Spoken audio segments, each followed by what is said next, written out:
I'm calling this meeting to order. This is a regular business meeting of the Redmond City Council held on Tuesday, February 20th, 2024, commencing at 7 o'clock p.m.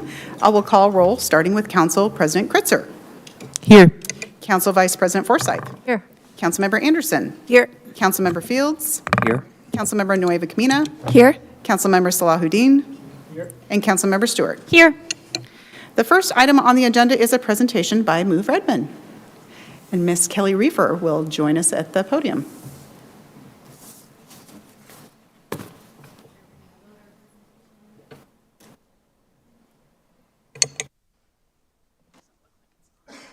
Okay, sharing our screen. Is this mic on? Okay. Hello, thank you so much for the opportunity to present to council and the mayor and the city as a nice crowd as well. My name is Kelly Reefer. I'm the executive director of Move Redmond, and we are here to tell you a little bit more about our organization and the work that we do. Move Redmond is a 501c4 nonprofit organization, and our mission is to achieve a more accessible and inclusive Redmond through its streets, trails, and transit. Our vision is that Redmond will be a more livable community by investing in walking, biking, and transit initiatives that enable people to get where they need to go without a car. We do this through an intersectional approach by focusing on collaboration, equity, sustainability, policy, and funding. We root all of our work in our core values of collaboration, safety, anti-racism, and sustainability. We are a Transportation Management Association, which means that our organization, which was formerly known as the Greater Redmond Transportation Management Association, which we lovingly used to refer to as GERTMA, and now we are Move Redmond, it came to be as a result of Washington State's commute trip reduction law. This is a law that was enacted to reduce congestion and improve air quality by reducing the number of folks who drive alone to large employers. We are a membership organization, and our members are made up primarily of large employers who are either commute trip affected or impacted by the transportation management program requirement through the city of Redmond. So it's usually if you're CTR or TMP affected, you end up being a member of Move Redmond. And then we provide our members with a lot of resources. We do consulting on how to improve their transportation plans. We host trainings and events. We also do a lot of networking and support for employee transportation coordinators. In 2019, our board of directors realized that if we were going to reduce drive-alone rates, it was imperative to ensure people had viable options to not drive alone, and that we needed to be advocating for improvements to our transportation infrastructure to make it safer for people to walk and bike and make sure they had accessible transit options. And we have taken advocacy to be a critical component of our organization, and we prioritize street safety as well as ensuring we have reliable transportation options. A few examples of our advocacy is writing support letters for funding. Just last week, we supported East Trail funding to get additional money from the RAISE grant to support building a section of the East Trail. Another example is our advocacy that we did on the Eastlink Starter Line. We really gathered supporters, shared stories, and had folks testify in support of Sound Transit starting the line from South Bellevue Station to Redmond Technology Station. And that was a really successful effort of lots of folks working together, and we're going to talk more about that in some later slides. We also do events like hosting policy rides, bike rides, and walks to take elected officials, decision makers, and community members out on the streets to show them the impact of these kind of improvements. One of our key objectives is safer streets. We know that when we prioritize the safety of our most vulnerable road users, that's people who walk, people who bike, people in wheelchairs or low vision, if we prioritize their safety, we have better safety outcomes for all road users, including those who drive. So we want to ensure that as we're looking for transportation planning and projects, that we're prioritizing the safety. And that comes out in things like like supporting Vision Zero and the belief that no one should die or be seriously injured getting where they need to go. Our other objective, this is kind of our big focus, is ensuring that people have lots of transportation options, and that includes ensuring they have access to things like light rail and van pool and walkable streets and protected bike lanes. And so we work to make sure that all of those options are available to folks in and around Redmond. Our third piece is really about supporting individuals in their transportation habits. So sometimes it takes a little bit of one-on-one hand-holding to get somebody to shift their habit and set their car keys aside and grab their Orca Pass and hop on light rail. And we do a lot of that work through our programming, which I'm going to talk about next. One program that we have is our bike classes.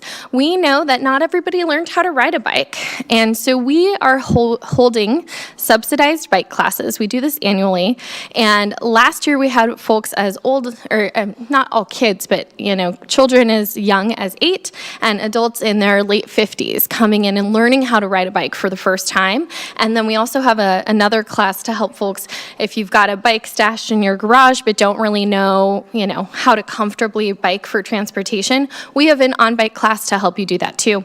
And those are actually coming up, and we have Learn to Ride classes on March 9th and 16th, as well as a Level Up Your Bike Skills on April 13th and 20th. These are highly subsidized. They are only $10 to participate, and we try to make them as accessible and inclusive to folks as possible. We also have bike maintenance classes that are free that we do with Redmond Public Library. Those fill up really fast and will be opening up in May. Our organization hosts an open street festival. This is a big public community engaging event. We have hosted one in downtown Redmond. This will be our 4th year doing it on 161st and Cleveland Street. And this year we're really excited to announce a second event in Overlake on Saturday, June 22nd. This is an incredible opportunity to show the power of pedestrianizing our streets and celebrating walking and biking in transit. So we really hope to see you on Saturday, June 22nd in Overlake, right in front of the new Estera Park on Calder Street, and in downtown Redmond on Saturday, August 17th. We also do walk and talks. This is an opportunity to pull elected leaders, decision makers, and public folks out for a nice walk. This is a great opportunity to highlight some of the transit improvements that have been made.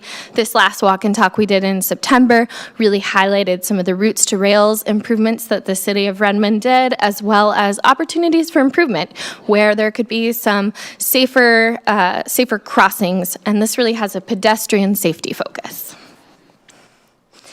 2024, we have a few key priorities. Our number one biggest priority is really promoting and encouraging the sustained ridership of the 2-line light rail.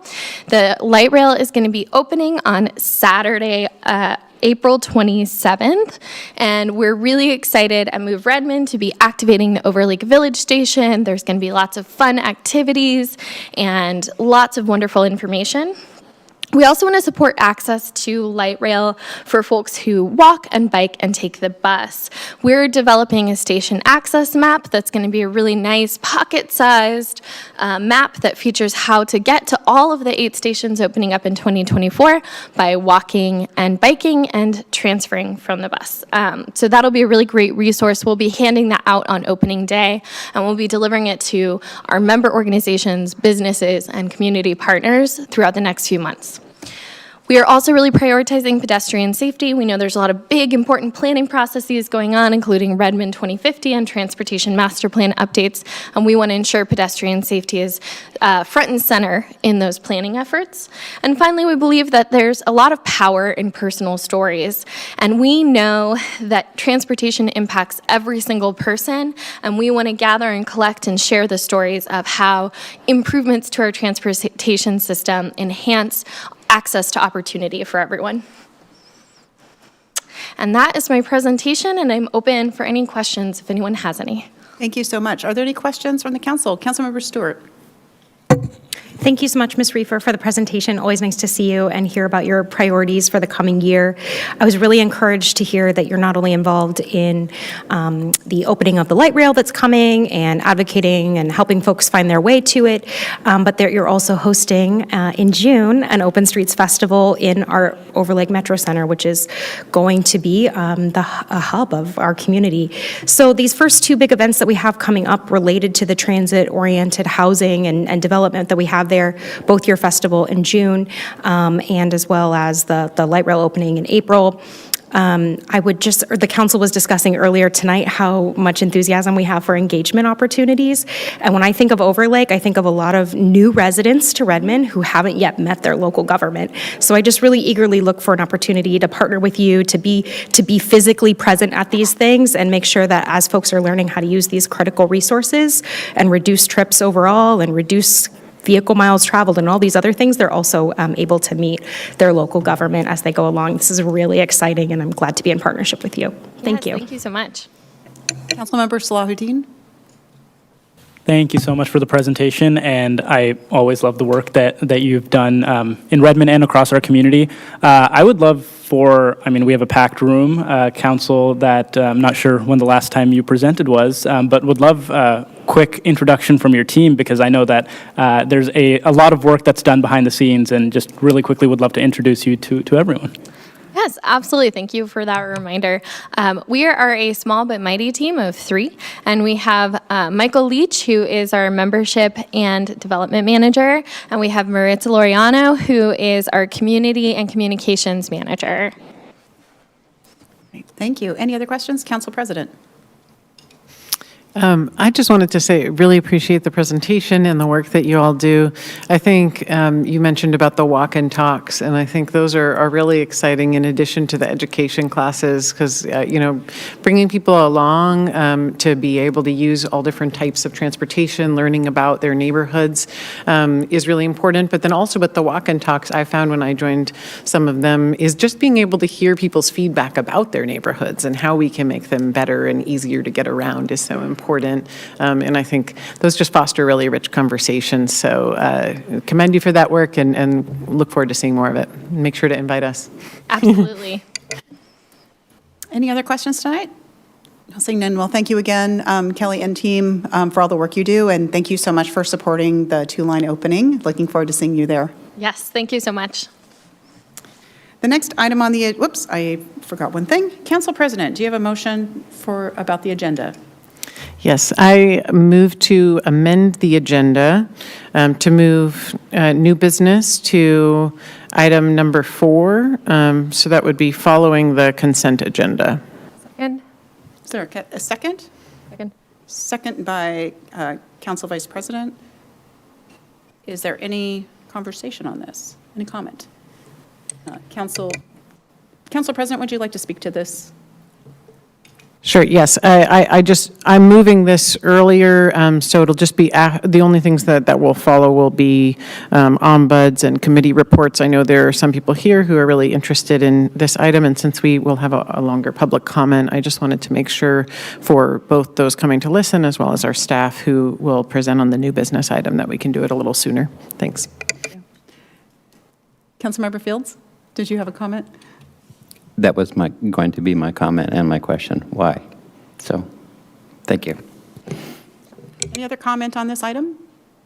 Seeing none, this is actually, we can just do a voice vote. All those in favor? Aye. Aye. Any opposed? And that passes 7-0. Thank you.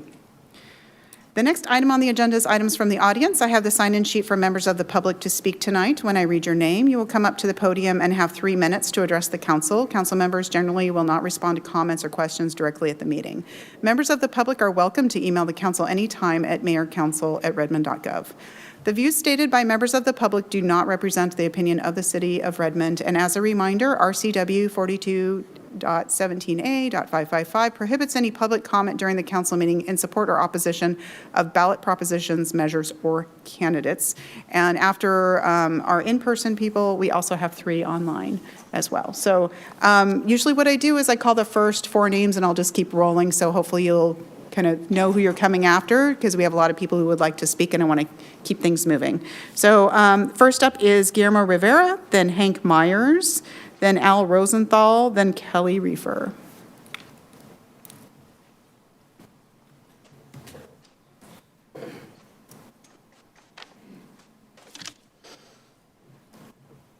Thank you, Mayor and members of the Council. My name is Guillermo Rivera with Eastside for All. Eastside for All is a racial equity and social justice organization based in East King County. We bring forward input from communities that are underrepresented on councils and other decision-making bodies. It's time to hear from everyone that is part of our communities. I'm here to thank you for the step that you took last week to seize the opportunity to create more affordable housing in Redmond. I support the city working with the community to find the best approach to fit this development in the city. Every week, someone contacts me seeking for support of orientation because in the following days, weeks, or months, they could become left unhoused. Permanent supporting housing like this is proving to be one of the most effective interventions to stabilize the life of those who experience unhoused or possible become unhoused. This is only one piece of the puzzle to resolve the bigger problem that we have in housing in the area. The development of more than 100 units of permanent supported housing will create the city of Redmond as leaders in the area in the fight for housing, for the big housing crisis that we have. I appreciate your time, and I know that you have a lot of people to listen, so I will keep it short. Thank you so much for your time, and thank you for the work that you do. Next is Hank Myers. I know that the audience might want to respond, but we really try to keep it quiet in here to keep things moving. So I appreciate the applause at different times, but we'd rather just keep things moving along with the commentary. Next is Hank Myers, then Al Rosenthal, then Kelly Reefer, then Diana Hyde. Before I start, I found some papers in a manila envelope in the parking lot addressed to council, so I'm circulating for your attention. First, the community center. In 2019, according to industry cost estimation manuals, the bid cost for the senior center was 30% above industry standards. Not the first time for Redmond. Our downtown park cost $43 million for 1 acre.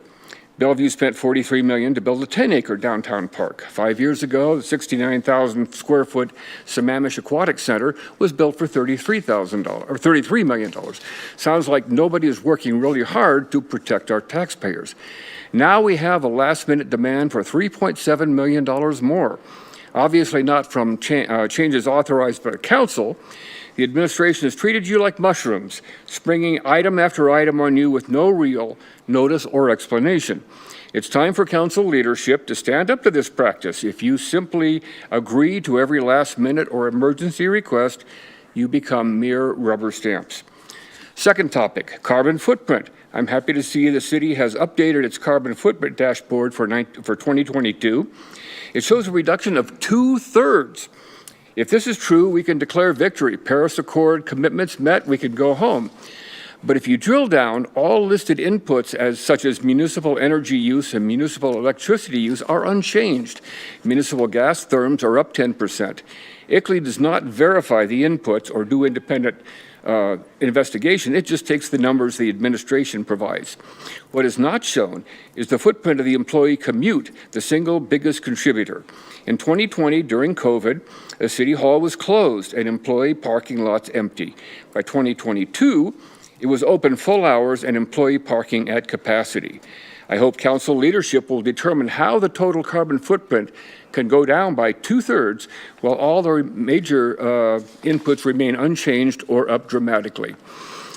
Finally, last week, the City Council did a terrible job of communicating what it is doing relative to the proposed low-income housing on Cleveland Street. Lack of transparency leads to wild, even malicious speculation. Personally, I think high-barrier permanent housing for elderly or disabled might be fine.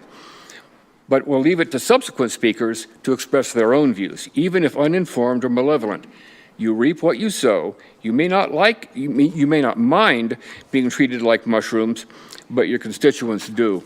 And I had brought 7 packages of mushrooms for you guys, but I was told that that was inappropriate. So I'll give them to Dr. Morton, who will do wonderful things with them. Thank you.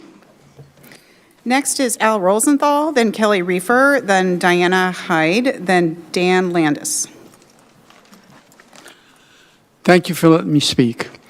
My name is Al Rosenthal. I'm a downtown commercial property owner, and I was a member of the 2015 Redmond Homeless Task Force. Why are you going to allow a 100-unit, low-barrier apartment building run by Plymouth Housing in downtown Redmond for the homeless, where you're allowed to use hard drugs in the apartments, AKA low barrier? That's what low barrier means. I sent you an email from 2016 on the crime committed by the 18-bed Redmond homeless landing shelter that moved to Kirkton last year. The rank and file Redmond officers were happy to see it leave. In 2016 email, in the 2016 email, you will see documentation of the crime that the residents of the 18-bed landing shelter committed in its first 3 years. 2 murders, 1 tasing stabbing. RPD officer Dave Sowers, who was in charge of the homeless, had a restraining order against one of the residents. We could not come within 1,000 feet of Dave or the Redmond police station. Based on its size, the 100-unit homeless apartment building, where you can do hard drugs, AKA low barrier, has the potential to do 5 times the crime as the landing shelter. And unlike the landing shelter, it will never leave. If the residents commit 10 murders instead of just 2 like the landing residents, is that acceptable? If you insist on giving away a $7 million piece of land that is owned by the residents of Redmond to Plymouth Housing, do not give it away. Give a ground lease for $1 per month like you did with the city land that the low-income senior housing has across the street from the Redmond Library. With a ground lease, you do not have to worry about liability. A large percent of properties leased by standalone fast food restaurants are ground leased. In a ground lease, the leasee takes all responsibility and protects the lessor. I own property that is a ground lease, and I have no fear of liability. Using a ground lease, the city can forbid drug use on the premises, and unlike if you give the property away, if the lease is violated, the city can take possession of the property, including the building. Permanent homeless apartments where drugs are permitted, AKA low barrier, are a bad idea. They lost their jobs and housing when they became drug addicts. Giving them housing where they are allowed to do drugs will not get them off drugs. It will just give them a slow death and increased crime in Redmond. We have a homeless crisis that is driven by a drug problem. Voluntary treatment has been tried and has not worked. The problem is only getting worse. Stop supporting drug abuse. In 1999, there were 19,000 drug overdose deaths in the United States. In 2021, there were 120-something thousand drug overdose deaths. Unlike COVID, which was overcounted, drug deaths are undercounted because many more die from either violence, from health problems caused by the drugs. This drug problem is serious, and you're not stopping it. Next. As I understand people want to clap, but I really would like you to not do that so we can get through everyone having enough time. Next, we have Kelly Reefer, then Diana Hyde, then Dan Landis, then Connie Baring-Gould. Hi. Hello. This is an opportunity to show what happens when Move Redmond puts on our advocacy hat. So we are here to support the Plymouth Permanent Supportive Housing Project. Housing and transportation are intimately linked, and there is a huge housing crisis within our region. And our homelessness crisis is largely driven by a very high cost to housing. 9 out of 10 of the people who work in Redmond do not live here. They're commuting from around the region. We're an incredible job center in Redmond, but there's a lot of folks who cannot afford to work here and live here, especially if they're working a job like at a coffee shop that is a lower paying job.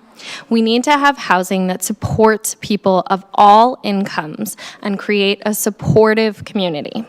Transportation is typically the second highest household expense, specifically in the Puget Sound region. And when we create low income and permanent supportive housing near transit and near the necessities like access to the grocery store and the post office, it allows folks to eliminate a lot of the transportation expenses and free up their income.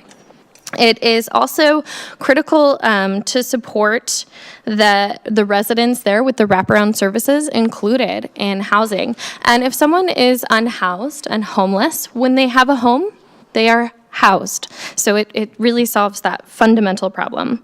I applaud Redmond for prioritizing the needs of affordable housing and taking this opportunity to support the people who need it most and put housing in a smart and thoughtful place adjacent to transit and near community services. Thank you. Next, we have Diana Hyde, Dan Landis, then Connie Baring-Gould, and then I think it's Robert Talbot, but I'm not sure. Diana? Diana? Okay. My name is Diana Heidi, and I've lived in this city area since 1984. And I've noticed how it's grown, but I've noticed all the trouble that's been in our area lately. And I'm just concerned about this new housing development. How come the city of Kenmore decided not to do the project? And I'm concerned about the people who would live in this housing building downtown and what they would do to live in this place to pay for it. And I'm wondering about the provider who's going to pay for this building. Thank you. Next, we have Dan Landis, then Connie Baring-Gould, and I think it's Robert Abbott, but I'm uncertain. Then Billy Hetherington. Mayor, members of council, thank you. My name is Dan Landis, and I am the Vice President of Development for King County Housing Authority, and we own over 700 units of affordable housing in the city of Redmond. I'm here to thank you for your quick action to support the development of the permanent supportive housing by Plymouth Housing. I live in southeast Seattle, and since we purchased our home 23 years ago, there have been 2 low-barrier permanent supportive housing projects developed in our neighborhood within 3/4 of a mile of where we live. One was 2 blocks from where my daughters went to elementary school, and the other they walked by on their way to high school. Or I should say, one of them walked by. The other one didn't walk anywhere after she turned 16. Excuse me, sir, can you pause just a moment? I need everyone to stay in their seats unless they're speaking. Thank you. Sorry, go ahead. Over many years of operation, I have not heard of any negative impacts this housing has had on our neighborhood. Unfortunately, I cannot say the same about the unhoused people who live in our neighborhood. But I also know that we will continue to experience the many problems of homelessness until each of these people can find welcoming and affordable housing, such as the permanent supportive housing that Plymouth Housing is so good at developing and operating. As I see the Microsoft Connector buses drive through my neighborhood, I am reminded that affordable housing is a regional problem. Unless we all work together on solutions, we have no hope of overcoming the daunting challenges this affordability crisis presents. Those most impacted by this crisis are those without any home at all. So please, build more permanent supportive housing in my neighborhood, and thank you for building this permanent supportive housing in Redmond. We need it. Next, I have Connie Baring-Gould, Robert Abbott, I think, and Billy Hetherington, and then Pat Swanson and Neely McQueen.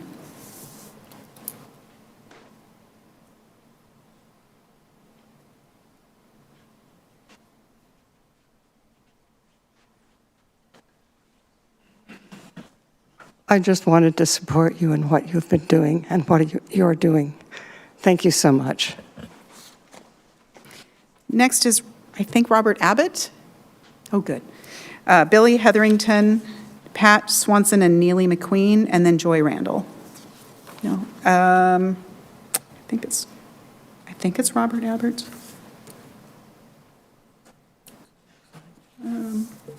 Robert Abbott? I can read out your phone number, but I don't really want to. Robert Abbott. Nope. Billy Hetherington, then Pat Swanson and Neely McQueen, then Joy Randall, then Tammy Waddell. Evening, Mayor and rest of the council. My name is Billy Hetherington. I work for Lionel Local 242.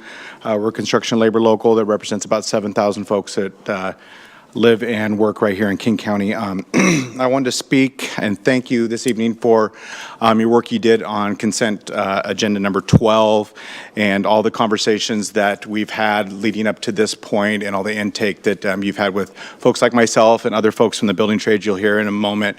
When I first came out of the field about 7 years ago, I had the opportunity to become an apprenticeship coordinator for my training trust, and for those 2 years was probably the best 2 years that I had out of, working in the industry and just being able to give opportunities to apprentices and see how those opportunities change their lives. And in Redmond, we know that it's with some of the comments we've had here before is how much it's growing right now, how much you're investing in your infrastructure, and have an opportunity like this to provide 15% of all the hours worked on that public infrastructure to give those opportunities to people entering the construction industry to get that training and receive those living wages and be able to have a career beyond just that one job is commendable on all your parts. So I just want to say thank you. Next, we have Pat Swanson and Neely McQueen, then Joy Randall, then Tammy Waddell, then Liz Caulfield. I'm Pat Swanson, and this is Neely McQueen, and together we are the co-lead pastors at Overlake Christian Church on 9900 Willows Road, and we want to say thank you. We recognize the courage and wisdom of your leadership in response to an urgent situation to salvage a fully funded development addressing one of our region's greatest needs in affordable housing. Please know we enthusiastically support the city's intent to pursue the Plymouth housing development at 16725 Cleveland Street, including the transfer of land. We believe these 100 units of permanent supportive housing for our neighbors exiting homelessness continue Redmond's commitment to increasing the supply of affordable housing while working alongside the community, outside agencies, nonprofits, including faith-based organizations like our own. Having more affordable housing for all income levels and access to supportive services is fundamental to people being able to achieve stability and health in their lives. Housing is a human right. Overlake Christian Church highly values our partnership with the City of Redmond and others to help people who are struggling so that everyone in our community can experience belonging and grow stronger together. Over the past 7 years, in partnership with the city, we have assisted over 150 people move from our safe parking program, where folks are sleeping in their vehicles, into affordable housing. We continue to witness firsthand the transformative impact that a safe and stable place to call home makes in the lives of people. We have also seen the power and importance of the permanent supportive housing model, which has proven to be one of the most effective ways to stabilize the lives of those exiting homelessness. We recently celebrated one of our neighbors who had been in our safe parking program and moved into permanent supportive housing operated by Plymouth Housing in Bellevue. This was a senior who had been chronically homeless for decades, but through partnerships that provided care for the whole life of an individual, he's now experiencing the dignity of being in a safe and an affordable home with on-site access to supportive needs. Thank you for listening to us. Faith communities in Redmond and surrounding areas have long been important partners by helping people in need of providing shelter, food, health services, supportive friendships, spiritual care, and other essentials. We're grateful for the council service and commitment to being a city where all individuals and households have access to affordable, safe, and stable housing. As Mother Teresa once said, if we have no peace, it is because we have forgotten that we belong to each other. Our hope for us in Redmond is to be a place of peace, a place where we all remember we belong to one another. We're committed to that work together. Thank you. Thanks. Next up is Joy Randall, then Tammy Waddell, then Liz Caulfield, then Lillian Yee. Hello, City Council members and Mayor Bernie. I'm a housing advocate. I volunteer for various grassroots and mutual aid groups that focus on ways to support our unhoused community.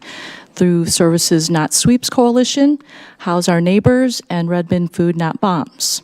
I'm also currently on the board of the House Our Neighbors Education Fund. I've commented before in support of your advocacy and work of more housing options for our community, particularly for affordable low-income housing. I've been a proud member of the Redmond community as a 19-year resident. This month marks my 19th year living in the Overlake area and raising my family. I've been glad to see how much you've supported opening up housing options for community members who cannot afford luxury apartment rents, and for too many who are simply trying to exit homelessness. It's extremely clear our country, in fact, our whole country is in a housing crisis. You may have seen all the recent headlines. Record number of Americans are homeless amid the nationwide surge in rent, report finds. Most Americans who want to buy a home next year can't afford a 20% down payment. Harvard scholars say a record number of Americans are spending more than half their income on rent. The housing crisis has reached a new peak for 12 million severely cost-burdened households. U.S. cities are filling up with luxury apartments despite housing recession. These are just a few recent headlines. You may already know that the number of unhoused people who died in King County in 2023 is 415, which is 30% higher than the previous record from 2022 of 309 deaths of unhoused people. I knew some of them, and it's tragic if we continue to set records like this.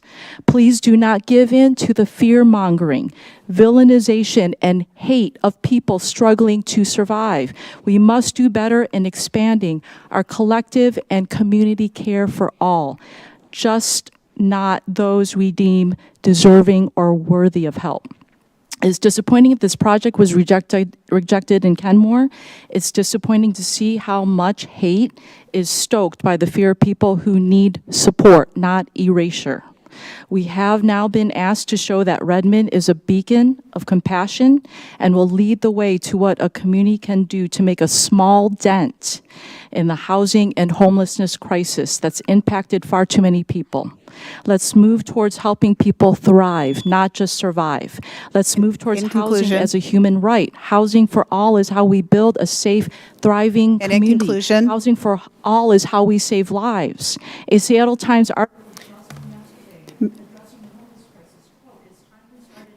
Ms. Randall, your time is up. Next, we have Tammy Waddell, then Liz Caulfield, then Lillian Yee, then Esteban, I think it's Utz, but I'm uncertain.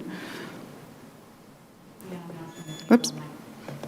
I'm not going to take all my time. I don't have anything prepared. I just want to say, as a 30-year resident of Redmond, I am here to thank you very much for approving and making sure that human beings are welcomed into the city of Redmond. You're walking the walk, you're talking the talk. And as a community organizer, I am saying that, yes, we will work together to make sure that the community works to welcome these human beings into these homes that they so desperately need. And I just want to say thank you. Next, we have Liz Caulfield, then Lillian Yee, then Esteban, I think Utz, and then someone first name only, Amy. Hi, I'm Liz Caulfield, also known as Elsie, Programs Manager 1 at the Sophia Way. I'm here to represent the Sophia Way and speak on behalf of Deetra Clayton, our Managing Executive Director.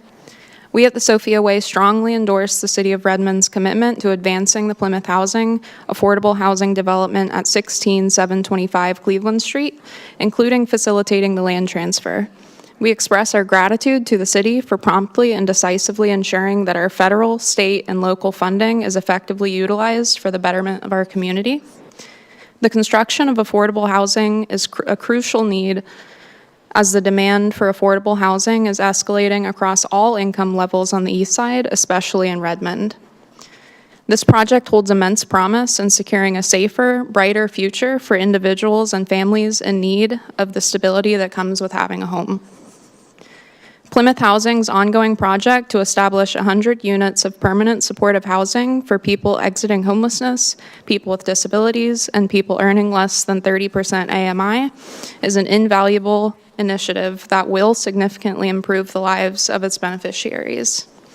The inclusion of value-added supportive services will further guarantee that individuals receive the necessary assistance to not only attain but maintain stability.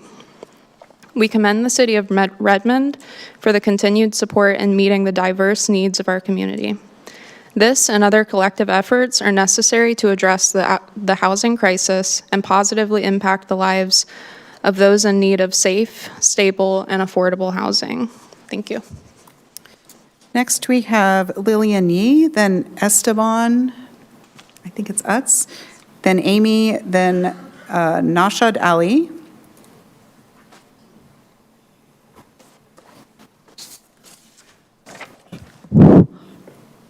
Good evening, everyone. I'm Lilian. I'm the volunteer for Shenyun Performing Arts, a New York-based nonprofit organization. But today I'm here as a resident of Redmond and a designer passionate for authentic Chinese culture. Firstly, I really wanted to express my sincere appreciation to Mayor's Office, Melissa, Jane, and Jessica for their previous efforts on my request, proclamation for Shenyun. While the request was rejected due to policy constraints, I'm here to explore the possibility of receiving individual greetings letters from each of the Redmond City Council members. Dedicated 17 years to reviving authentic Chinese culture before communism, Shenyun has become a global phenomenon. However, this great show with top classic live orchestra and Chinese dancing are forbidden now in China mainland. I firmly believe this small support, greeting letters for Shenyun, is an ideal manifesto for Chinese American History Month. It would enhance city's leading role as a culturally inclusive community in the state, and also elevate artistic vibrance and create future opportunities for peace. More importantly for me, as a cross-cultural designer living in Redmond, it resonates with my generation's responsibility to revitalize authentic Chinese culture here in this adopted home, U.S. It aligns with my passion as a designer to truly integrate the beauty and energy of art and design into the well-being of everyday people in our lovely Redmond community. Furthermore, as a woman in tech, advocating for diversity and cultural inclusiveness, especially in the Redmond TechGen's AI wave. So this request stems from my genuine desire to give back to our community. If you'd love to support my community, please email me. Yeah, your time and consideration is largely appreciated. Thank you. Next, we have Esteban. Is there an Esteban? No. Amy? No last name? Amy? Nashad Ali? Then, I can't read the first name. Dormady is the last name. And then Karen Tennyson. Hi, I'm Nashad Ali. I have lived or worked in Redmond for the last 15 years, and my office is just blocks away from the proposed Plymouth project. I'm here to support the city's intent to pursue the Plymouth Housing affordable housing development at 1625 Cleveland Street, including the transfer of land. As a realtor that is witnessing firsthand daily the effects of skyrocketing home and rent prices on everyone, including the middle class, and even more egregiously on the lower third in income and the unhoused, I wholeheartedly thank you for taking such an important step in creating affordable housing for those that are most in need. I commend you for having the courage that the Kenmore City Council lacked, and for having the courage to cut through the noise of the vocal privileged minority that stands opposed. I choose to believe that the vocal minority are here opposing the project not because they are selfish. I choose to believe that they oppose it not because they lack compassion or humanity for those that are less fortunate than they are. I can only hope that they are here because of fear that is rooted in misconception and a lack of education. Specifically, those that stand up here making up arbitrary numbers of murders and crimes that are extrapolated out of thin air to create fear have not done their homework on how Plymouth housing works. This sort of fear-mongering is irresponsible. I would hope that everyone here today, just as the City Council does, would want a society that fosters a healthy place to live for all residents, regardless of race, religion, income, or any other exclusive factor. I believe that if those that stand opposed would have a different view if they educated themselves and understood the positive impact that projects like the proposed Plymouth project have on people in cities throughout the nation and even internationally. I urge those that stand opposed to educate themselves just as the council has done and come to the same commendable decision as the council to support this very important project to create a more diverse and inclusive city. Thank you guys so much. Next, I have, can't read your first name, Dormady is the last name, and then Karen Tennyson, and then Katie Glore, then Brady Nordstrom. Could you tell me your first name? Chuck Dermody. Thank you. Mayor, Council, thank you. I would request that this final decisions on this low barrier housing be deferred until adequate time has been given for public comment. Thank you. Next, we have Karen Tennyson,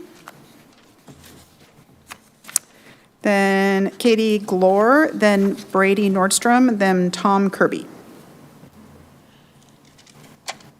Mayor Burney and council members, it's my pleasure to be here this evening in support of the new housing project that is going in downtown Redmond. I've been an advocate for affordable housing for years. I was on the Arch Board for a number of years, and I was the chair, and I've also been on the Washington Low Income Housing Alliance on their board as well. And I was born when we lived in affordable housing, and we continued to for a number of years before we finally moved somewhere else. I'll give you a little history lesson of how we got here. In the 1980s, the Reagan administration destroyed millions of affordable homes. And then they had urban renewal, which went on and destroyed more affordable housing options. And we've not done a push to replace any of those. But to me, this new project in downtown Redmond is the perfect solution. And Plymouth Housing is an excellent provider of services. And they have a great reputation, and they know what they're doing. And I'm aware that there are people who fear the folks who will live in this housing development. And I hope that they come forward and meet them and learn that they're just like all the rest of us. They just happen to be poor or disabled or whatever. Redmond is a great place, and this is a great location. It's close to services and transportation. And thank you for the opportunity to address you this evening and to support you in your decision for this affordable housing project. Thank you. Next, we have Katie Glore, then Brady Nordstrom, then Tom Kirby, then Amani Moyer Ali. Thanks for being here. I'm so nervous, but this is so important and such an important issue. So I'm Katie Glore. I'm the programs manager from the Sophia Way. I have worked for the Sophia Way for 4 years and been in homeless service for 10. The Sophia Way has been helping homeless women since 2012. And I'm speaking on behalf of our Executive Director, Deidre, and the Sophia Way, and the women that we serve. Plymouth Housing is a valued partner of the Sophia Way and also is the City of Redmond. We have housed many of our clients in your low AMI housing that you all have around the area. And I would like to share with you all my experience with Plymouth and their permanent supportive housing. We were able to house 25 plus women at their location in Eastgate. These are the clients that were housed with them, are clients who might not be able to or have been housed without their program due to not enough income or disabilities or other barriers that some of the women that we serve have. And I'd just like to mention too about the low barrier for Plymouth Housing. Just personally, the clients, I mean, I don't think it matters either way, but most of our clients that we serve are older. Their husbands have passed away. They haven't had savings. You know, they don't have enough money. They're making $846 on their Social Security for the rest of their life. And the only opportunity that they have for housing is to find places that will have 30% of their income, and then they can live the rest of their life there.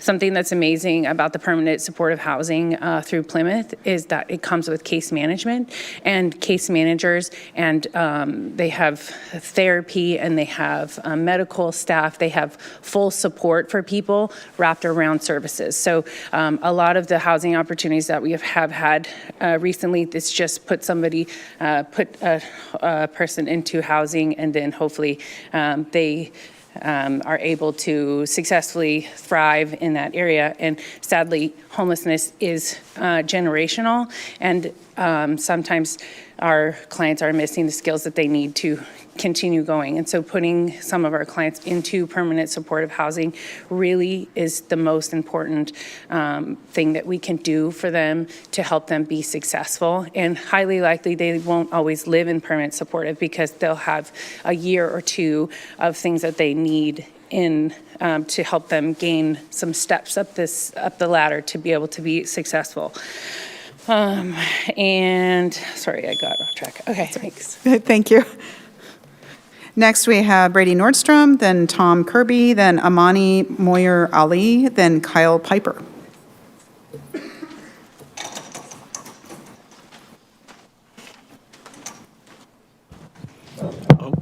Hello there. Greetings. My name is Brady Nordstrom. So I do work in East King County for FutureWise. We are a statewide organization that focuses on land use. And land use, it implicates a lot of things that the city of Redmond cares about. This includes housing, transportation, the environment, equity, all these things intersect in the way that we use our land. And I think, I came out here tonight just to thank you all for your leadership. It's when an opportunity like this comes up, it's easy to say it's coming too fast or that it's not the right time, but you all really took this opportunity and you're moving forward with it. And what we do know is that permanent supportive housing is proven. And I remember I went to this lecture at UW at one point, and of all of the ways to approach housing and housing stability, it's one of the, if not the most effective tool that we have to improve people's lives. So it's both desperately needed and it's also impossible, nearly impossible to build without support from cities in terms of land disposition or incentives or other support like that. So thank you again for your courageous leadership and preserving the funding as much as you can to keep this project moving forward. And I just know that I'm one of many people, both residents and organizations, that want to figure this out. We know that there's work to do to build public education. We know that there's work to do to resolve concerns that exist in the community. But I think overall, we just want to make this a success for Redmond and an example to the wider region. So thank you all very much. Yep. Next, we have Tom Kirby, then Amani Moyer Ali, then Kyle Piper, then Keith Weir.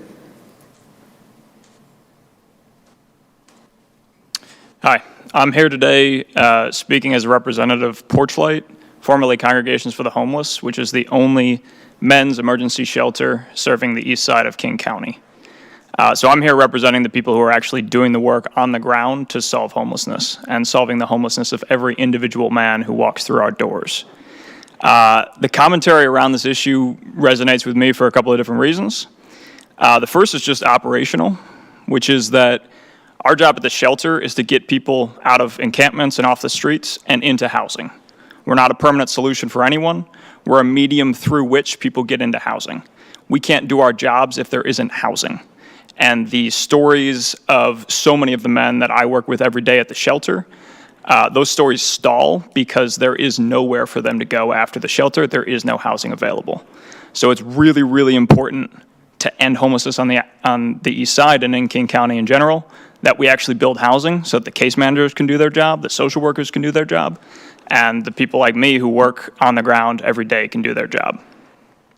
Another reason is my job at the shelter is actually in part to run the advisory group that is required of us by the land use code. And my understanding is that Plymouth is going to have a similar process here. So I'm the one who hears every day from our neighbors about their frustrations, their complaints, what we can do better. I can tell you that process has worked really, really well. Go talk to the executive director of Seattle Humane, that their building is about 200 yards from us. Go talk to the property management at CBRE, their building is about 50 yards from us. I'm the one that hears their comments every day and responds to them and finds ways to mitigate our impact on the community. What's really frustrating to me is when we hear those complaints from people out in our neighborhood who don't have anything constructive to bring to the table and instead are just interested in complaining to us and saying, well, what are you going to do about it? What we're going to do about it is build housing and get people into housing. That's how you solve the problem.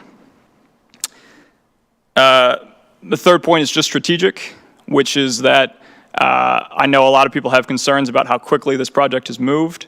The process, the steps that need to be taken to build new housing on the east side have moved at a molasses pace for decades. Independent of whether you think this building has come about too quickly, King County in general is already decades behind the times in building new housing and has a massive deficit to make up. And finally, just from comments I heard earlier, there's an epidemiological argument to be made here too about public health outcomes. Housing First and voluntary treatment are both evidence-based programs. You can get your information from Facebook, or you can get your information from people who actually study this and do the work themselves. Strongly in support. Next, we have Amani Moyer Ali, and then Kyle Piper, and then Keith Weir, and then Andrea Orleans. I said your name wrong. Sorry, Andrea. Hello, my name is Amani. I have been a resident of Redmond for the last 20 years. I came here tonight to express my support for the Plymouth Housing Project on Cleveland Street. I came with a lot of points about trying to refute what I've heard online from people who were really against this project, but I'm so encouraged and so proud of Redmond for what I'm seeing here tonight. This is so reassuring. I'm very, very proud to be from Redmond. I really look forward to the folks who I have heard express doubt and fear about this, to see the reality of supportive housing through the process of establishing this facility, how 24/7 access to medical care, mental health services, and permanent housing improves people's lives. I look forward to Redmond learning how reliably these programs help human beings who are struggling and applying for this housing, seeking stability and the safety it can provide them. We are so incredibly lucky to be handed such a well-planned and well-established project from planners and housing advocates in Kenmore, who worked so hard for over a year to make this facility possible. The humanity and heart that so many supportive housing advocates in Kenmore showed in fighting for this project is inspirational. And while I'm disappointed that they will not be able to see it built in their own city, I am so grateful that we will have the opportunity here in Redmond to bring it to the finish line and help dozens of individuals in our community exit homelessness permanently. Thank you. Next, we have Kyle Piper, then Keith Weir, then Andrea Ornelas. Is that better? Okay. And then Shauna Moyer. I thank you for the opportunity to speak. I've lived in Redmond for over 20 years. In the time that I've been here, I've watched it change a lot, and not all of that change has been good for everyone. I am currently facing the reality that I may soon be priced out of the place that I've called home for most of my life. Redmond in the entire Seattle area has become less and less accessible over the years, pushing people further and further away. With the Plymouth Housing project on Cleveland Street, we have an opportunity to change the lives of some of the people most negatively impacted by this shift. All it will cost us is money already set aside for this purpose and land already allocated for this purpose. There are people who are misinformed about the nature of this project that have expressed strong opposition to it. I urge the council to disregard those voices. The good that can be accomplished here far outweighs any of the concerns that have been raised, all of which are rooted in misinformation and baseless fear that should never be allowed to govern our decision-making.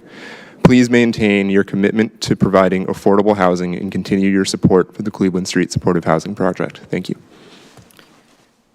Next, we have Keith Weir, then Andrea, then Sean Moyer, then Osama Hamdan, and then Atia Conway. Good evening, Mayor Bernie, members of the council. My name is Keith Weir. I'm a member of IBEW Local 46, your local electricians within the area here. I'm coming to thank you, as did Billy, for agenda item number 12 on the consent agenda regarding apprenticeship utilization. Apprenticeship utilization on projects, guarantees that you have honest, above-board contractors who actually employ a real apprentice, not a trainee, somebody who is on a trajectory and a career pathway to a living wage and a middle-class career. We take in folks from right out of high school or with a GED, all the way, we have folks applying to our programs that hold their master's degrees, and our teachers and police officers and no longer want to do that. They hear about our program. Unfortunately, they've incurred college debt. They need to pay it off. Folks that come to us without any college debt, within 4 years, our program recently went to a 4-year program, from starting as an apprentice to graduating and getting your license, becoming a journey level electrician, $160,000 a year plus. Family wages, family benefits, right, securing the community. A lot of that work is thanks to communities like Redmond and the growth that has happened out here. You have fed and housed and kept multitudes of my union members and their families healthy and safe, and thank you for that. I appreciate that very much. So again, I just applaud you for the work.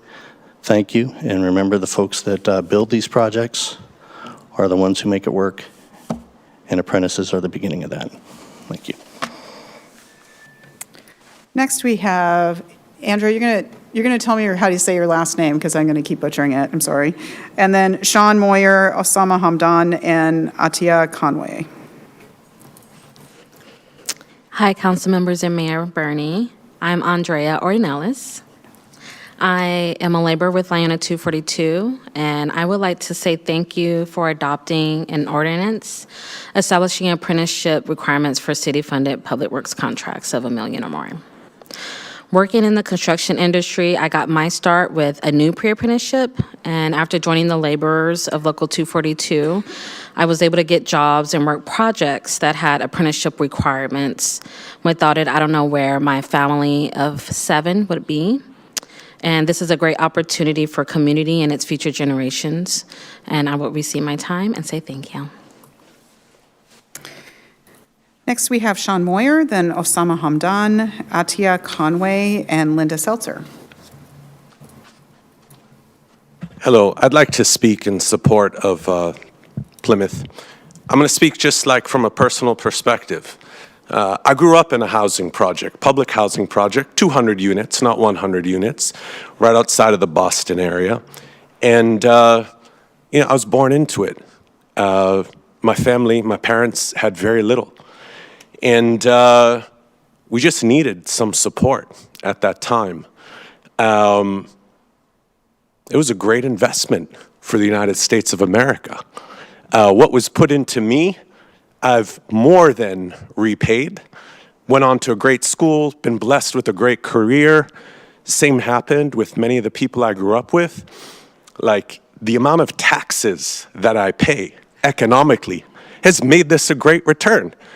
Redmond benefits. I've been a homeowner here for 19 years. The state benefits, federal government really benefits. Everybody's, as long as I'm alive, everybody's still winning from this investment. So economically, it makes a tremendous amount of sense. To think that there are all these services, we just needed shelter at the time. But now to have all these services that go with it, what an amazing thing to just level the playing field a little bit. And as I got a little older, I saw that some people viewed us as second-class citizens.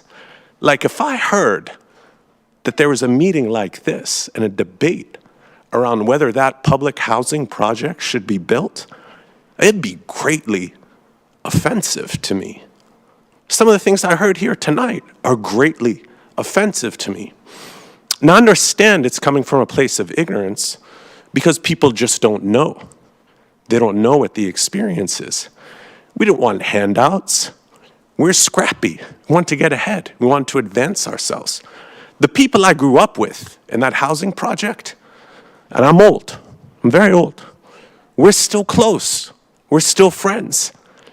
But they've all gone on to do great things and contribute to society. So it makes sense. Economically, it makes sense. But the real question is, like, what are our values? When we wake up in the morning, what do we stand for? Are we driven by fear?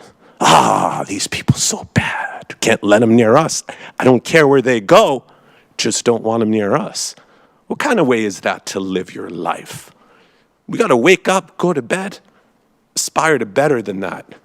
Aspire to what has made us prosper as a community, as a country. We shouldn't fall short of that because of fear and selfishness. My name is Nassim Tafaha. I want to thank Shauna Moore for yielding her time. Thank you all. Next, we have Osama Hamdan, Atia Conway, Linda Seltzer, and Rod Taylor.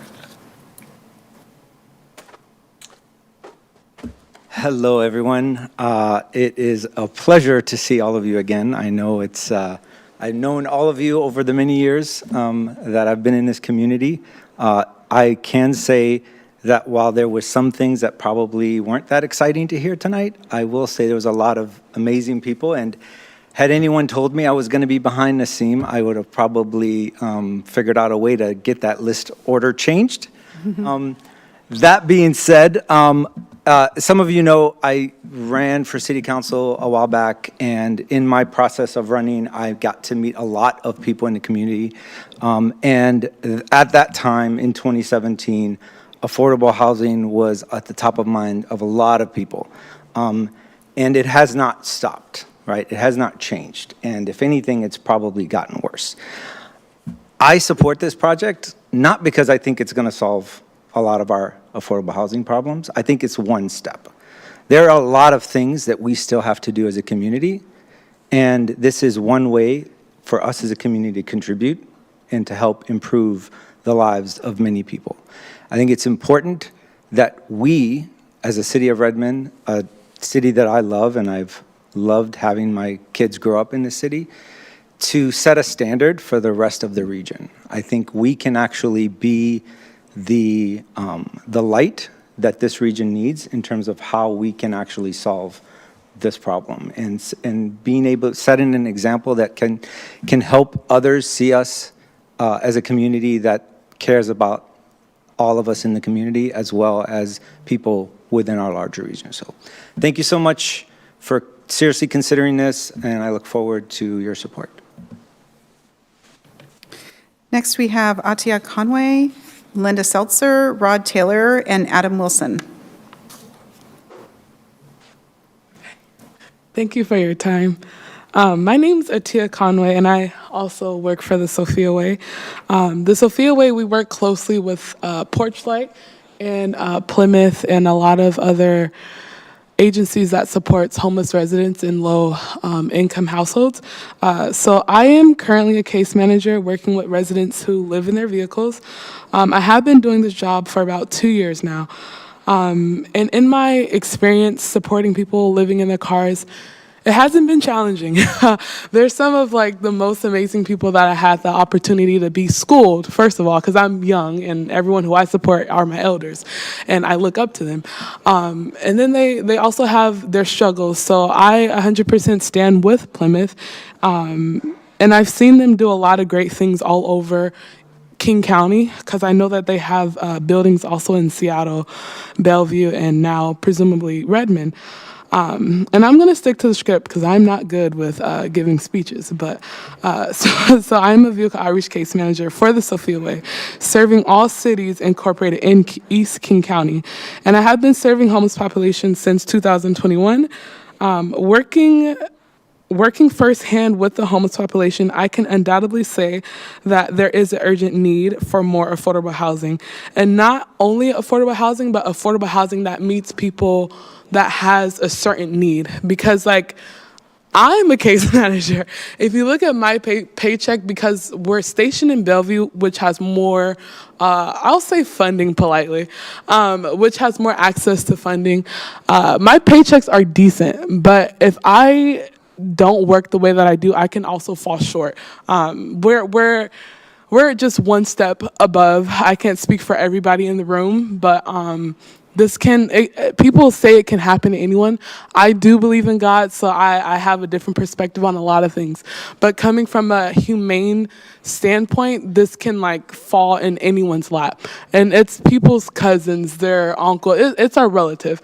And like, I have to look at everyone like your family to me. And that's the kind of faith that I believe in. But so I do stand with Plymouth, and I have seen them do a lot of great work over the years. Working with them closely, seeing the type of the support that they give the population that they serve, what they say they will do, I can say that. So whatever is in their notion to do, they will stand by that. They will do it, and they make sure that once people are entered into their program, because like my manager said, we house 25 of our clients who we serve with their program. So when they enter into their program, we see the full circle care. So they're not just put in a program left on their own to swim and figure it out. Like, they have case management, they have nurses, they have mental health support. Thank you for your time. Next, we have Linda Seltzer, then Rod Taylor, then Adam Wilson, then Siri Bleasner.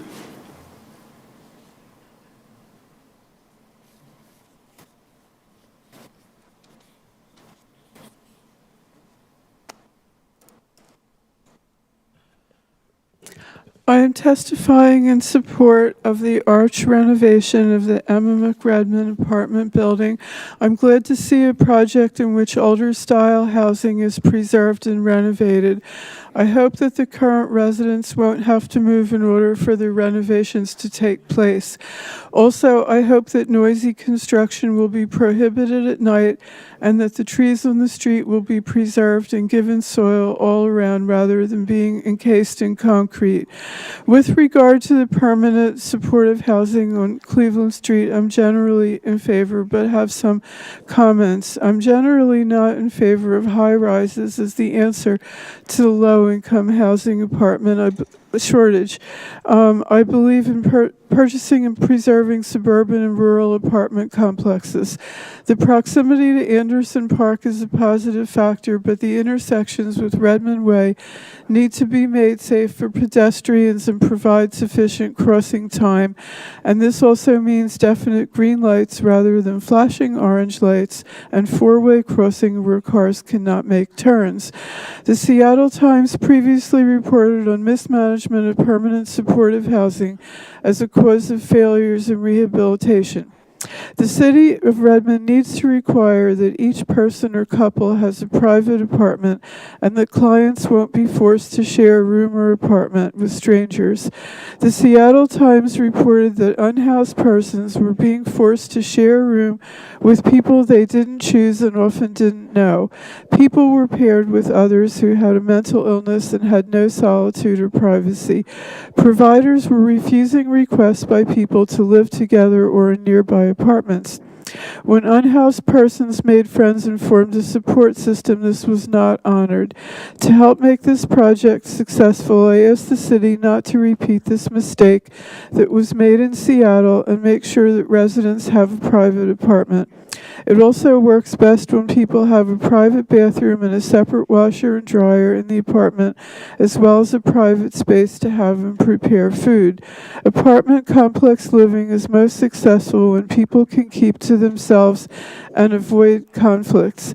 I know this contradicts all the wishful thinking about shared spaces, but I am a renter, and there are times when I delivered food boxes to people in HopeLink housing, and I am well aware of the adage that good fences make good neighbors as a policy for success of a project. Thank you very much.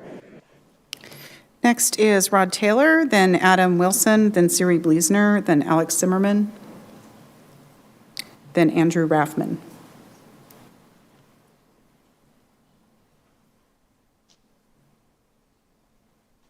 Hello, I'm Rod Taylor, and I've been a citizen of Redmond for over 25 years. I see a lot of humanity in this room. I see a lot of charity. And I just want to say that I have a person in my house that is unhoused, that was in need, and it is a good thing to do. So I speak from the heart, but I do also want to caution everybody in this room. I'm old school.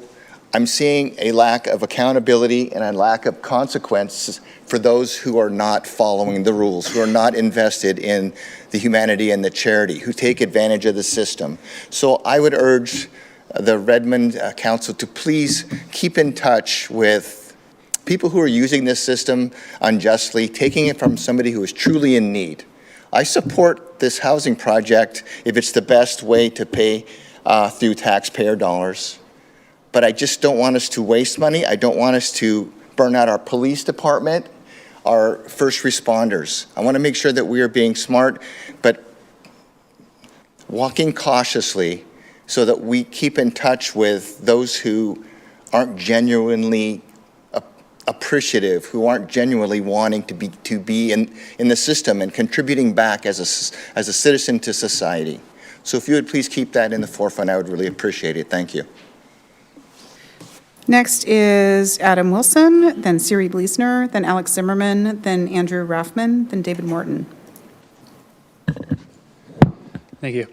I just wanted to speak to the council and thank them for their continued collaboration with Move Redmond. It's wonderful to see the work that has been done, especially around preparing for light rail to arrive here in the area, and obviously the transit, the affordable housing near transit that is the hot topic. I'll let everyone else cover. I don't quite have an opinion on that. I don't know enough. But you've done a lot of great work, and I'd like you to encourage and support that continuing going forward, especially, anything you can do to make it safer to travel around the city, like consent agenda item 5 with the improved crosswalks, things like that, makes one more person walk, makes one more person feel comfortable crossing the street, and just, makes Redmond a more pleasant place for people to walk around and spend their time. Thank you. Next is Siri Bleasner, then Alex Zimmerman, then Andrew Raffman, then David Morton. Good evening, council members, Mayor Bernie, and all our community members who are here this evening.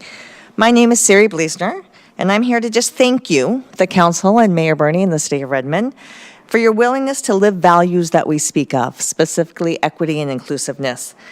Thank you for approving the agreement with Plymouth Housing for supportive housing and providing opportunity for all people to live here in Redmond.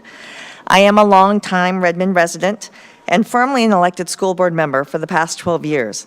I understand what it means to make decisions as elected officials that support your values and potentially have controversy within the community. This is one of those decisions that uphold the values of this community of Redmond and will be seen by the next generation, like my kids that have grown up here, as you doing the right thing at the right time. So thank you so much. Next is Alex Zimmerman, then Andrew Raffman, then David Morton, then David Haynes. It's like Mr. Zimmerman is not here anymore. Andrew Raffman, David Morton, David Haynes, and Scott Polson.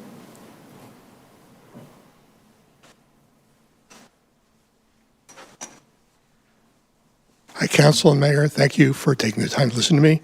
I'm Andrew Raffman. I've been a resident of Redmond for 20 years.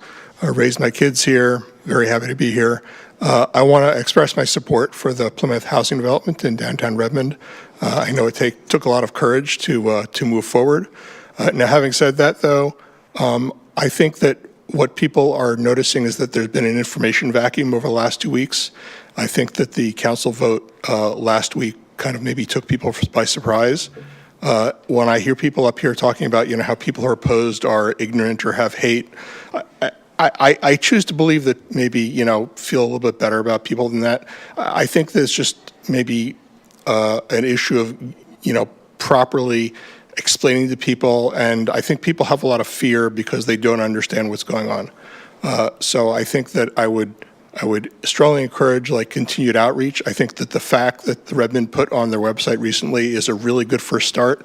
I'd like to see that fact continue to be filled out as people have more questions, so people understand what is expected to be the makeup of the people living in the community, what will be the vetting process, all these kind of questions that everyone has had. And that's all I have to say. Thank you very much. Next, we have David Morton, then David Haynes, then Scott Polson, then David Carson.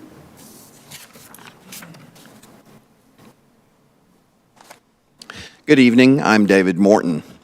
At the February 13 study session of the City Council, there was a presentation called Groundwater Production and Water Quality. The inclusion of staff members with expertise in maintenance operations and water quality operations added depth to the discussion, providing a well-rounded perspective. The vulnerability of the aquifer due to its shallow depth and lack of confining layers was clearly identified. The risk of potential groundwater contamination in the downtown, Marymore, and southeast Redmond areas was recognized, and it underscores the importance of protection efforts. The emphasis on policy review, engagement with state and federal regulations, and proactive measures like pollution prevention assistance visits and development reviews demonstrated a commitment to safeguarding the city's drinking water aquifer. However, a pair of contradictory statements were made in the presentation.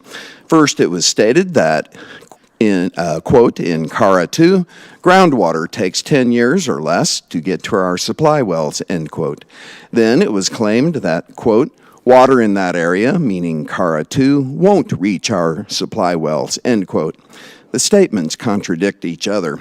Also, if CARA 2 groundwater is polluted and the polluted groundwater has a critical recharge effect on the aquifer, then pollutants in the recharge water are likely to reach and negatively affect the water quality of the aquifer. In other words, if polluted recharge water is maintaining the quantity of water in the aquifer, then pollutants are contaminating the aquifer. The size of the monitoring well network throughout Redmond's CARA is impressive, but it was not specified how many of these monitoring wells are sampled twice a year. Also, which common chemicals does the lab look for in these monitoring well samples? Normally, labs do not detect chemicals that they are not looking for. The monitoring well network serves as an early warning system, but for only the common chemicals the lab is looking for. The water quality sampling schedule, which ranges from sampling daily to sampling once every 9 years, seems less than rigorous. In the Q&A, a question regarding the 9-year testing interval for some contaminants suggested there are gaps in the monitoring schedule. A question about budgeting for increased testing frequency demonstrated foresight, and the response implied that the frequency of PFAS monitoring might increase. An increased testing frequency for all regulated parameters is advisable. In summary, the presentation left me with questions and doubts about Redmond's commitment to protecting the city's drinking water aquifer. Thank you. Next, we have David Haynes, then Scott Polson, then David Carson.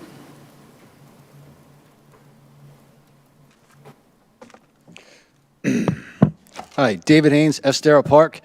The only way Christian compassion works is if you stop sympathizing with the devil pushing drugs. They're imploding our society. Since last year, there's been multiple 911 calls about junkie thieves and their low-level drug pushers, and they're like, all these repeat offenders are ransacking the stores, and they go into the apartment garages and they're stealing everything. And I don't understand why the cops are not trespassing them and questioning them to find out where they get the drugs. They keep driving into the neighborhood and nobody does anything about it. There's no accountability for that. And because these guys were never dealt with, there was a homeless encampment fire and explosion 15 days ago underneath the Overlake Link Light Rail. And I'm the one who was going to the grocery store, heard it, and called the Bellevue Fire Department, and they put it out really fast. But these guys are still roaming around from Redmond to Bellevue. They stop off in Overlake, they steal some stuff, and they're completely strung out. I mean, it's just self-destructive, suicidal tendencies. Maybe they got some trauma, but nobody's dealing with it. And a lot of them came from downtown Seattle once they were swept during the All-Star Week last year. So I got to ask, why does City Council keep copycatting the same racist, woke, progressive, bottom-of-the-barrel policies of Seattle that imploded their society?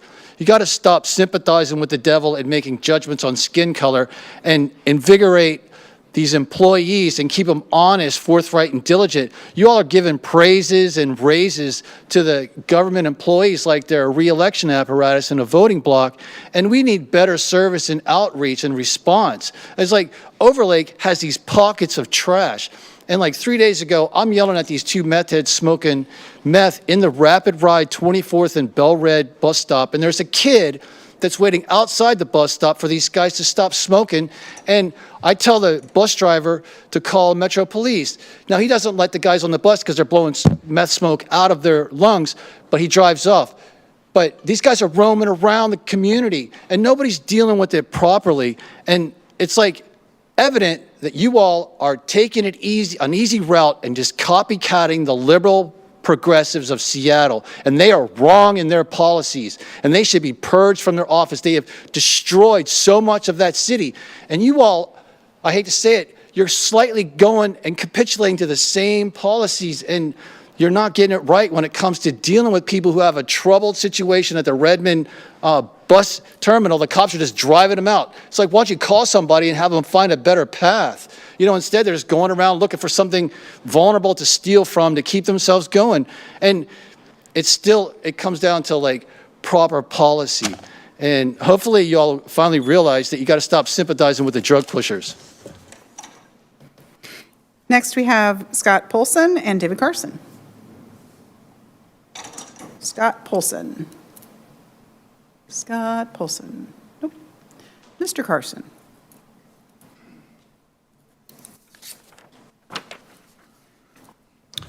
Thank you, Madam Mayor and Council. So I'm here to express my concerns about not necessarily the decision per se, but the process that was undertaken to get there. I just find it amazing that Kenmore took a year and a half to say no, and we didn't even take a week and a half to say yes. To me, understanding some of the bases for their concern about the project, it's not to say that we would have the same concerns, but I do think it's unfair to have two new council members who didn't go through the process we did for the Overlake facility, the health through housing facility, where we had serious concerns about that facility. It was our first facility of its type. It was not one of our own making, and frankly, I think we did a pretty good job in figuring out what worked for us, what worked for the city of Redmond. There were a lot of people who were concerned about the potential for crime. We don't know what that looks like yet because it hasn't opened. It's not functioning, but I think it would be much wiser for us to heed those concerns, understand that we don't have any data that tells us that the permanent supportive housing at the level that I call them with the kind of the binders that we put on the facility up in Overlake, that those will work. I think they will work, but I don't think having no barriers is going to work.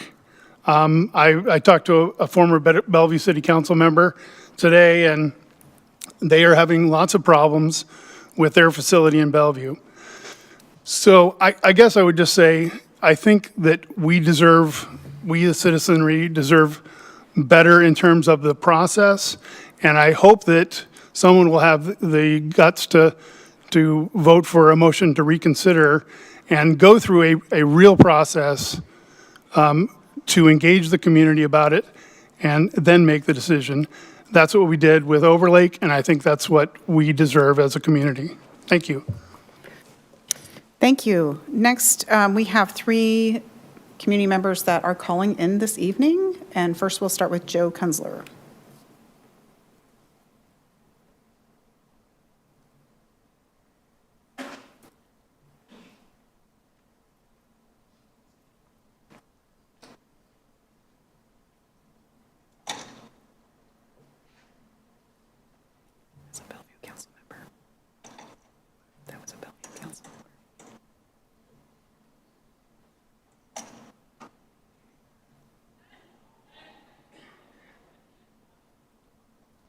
I was expecting the call.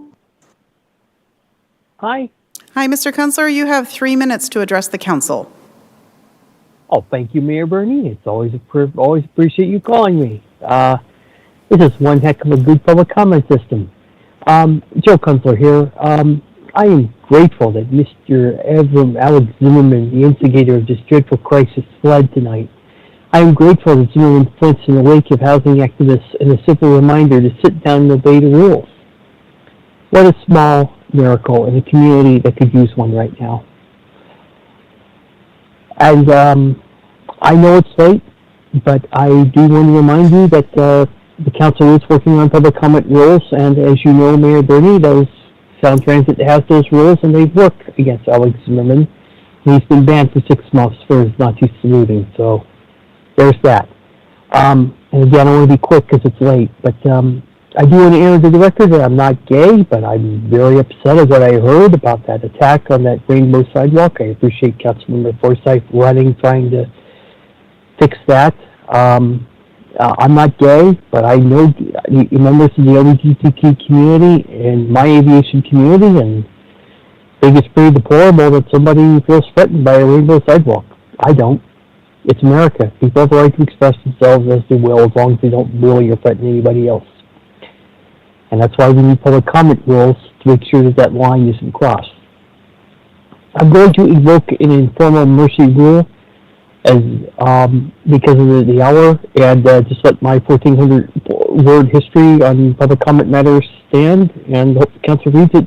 Thanks for your public service, and thank you so much for working so hard to bravely stand up in the wake of insanity and stand up for humanity and stand up for housing. Thank you. God bless you, and keep being awesome.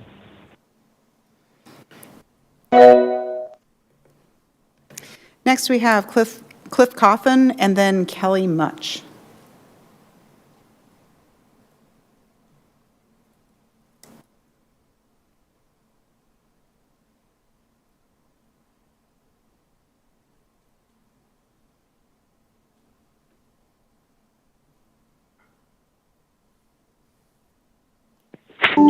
Yeah, hello, am I on?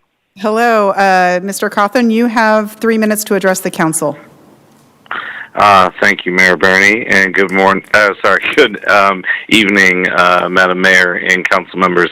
My name is Cliff Cawthon. I'm the Advocacy and Policy Manager for Habitat for Humanity, Seattle, King, Kittitas counties.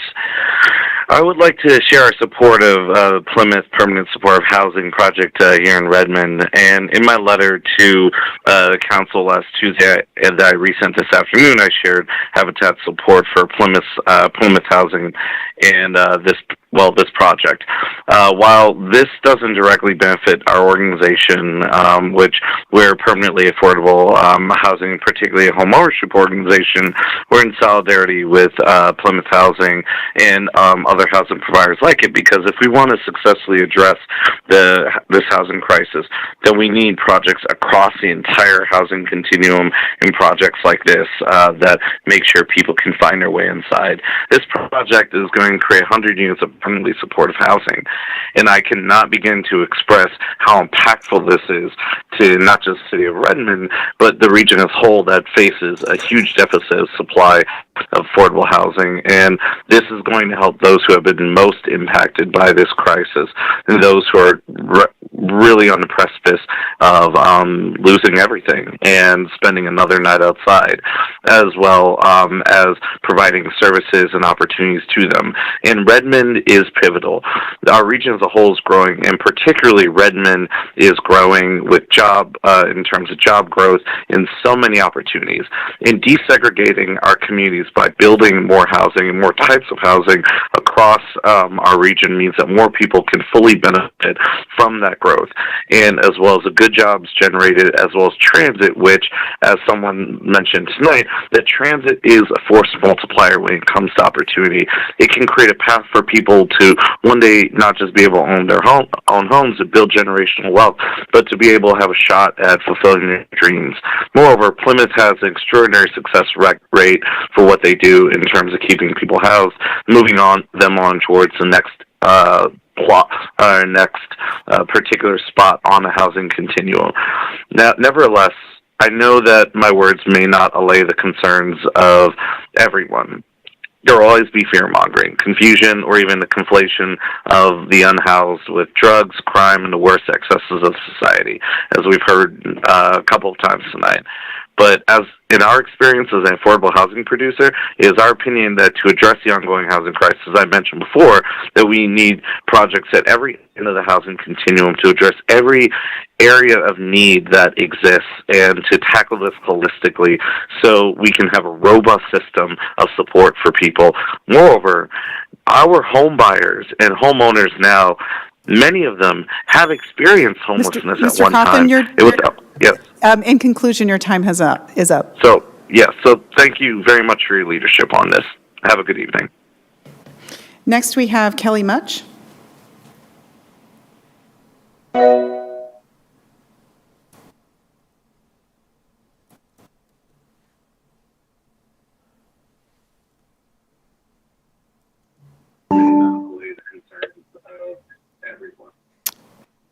Is this Kelly Much?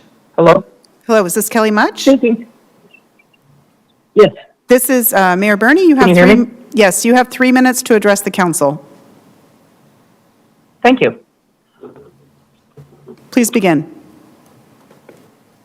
Good evening. Thank you, Mayor Bernie and council members, for giving me time to speak. My name is Kelly.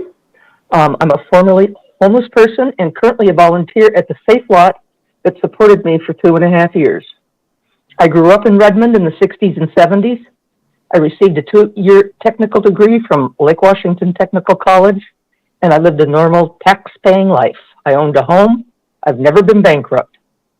I became unemployed in 2014 and found that my degree, my age, and a chronic disease made me essentially unemployable. I lived off of my retirement principal until 2019 when I ran out of money. I became homeless and lived in my car at a Safe Lot on the grounds of Lake Washington United Methodist Church in 2019. In 2021, I received a housing voucher from King County with the support from Lake Washington Safe Parking Program and the Sophia Way, thanks to Tia, I had a voucher. I then spent months, along with a number of my friends from the Safe Parking Program, looking for a unit. One had to search daily and scramble to an available unit to see if you could get there first. It was a first-come, first-served gamble. In 2022, I found a unit in Bellevue and was the first to apply. There were many folks waiting in line behind me, but I still felt very fortunate in getting a unit, despite the fact that the building is 46 years old, poorly maintained, and has cockroaches and rats. I strongly feel East Side, including Redmond, can and should do better. I still have friends, many old, sick, some with families, still living in cars, looking for housing that's affordable and provides services. Plymouth will do that. Everybody needs a safe home and a place to anchor their lives and do more than just survive. Thank you so much for your time. Thank you so much for sharing that. And with that, items from the audience is now closed. And we'll take a recess in a moment, but I just want to say thank you to our audience members. I really appreciate your patience and quietness, and we were able to get through that and hear everybody very clearly. So thank you all very much for that. And with that, we're going to take a 5-minute recess. I'm going to ask everyone to do 5 minutes. Thank you.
Our next item of business is the consent agenda.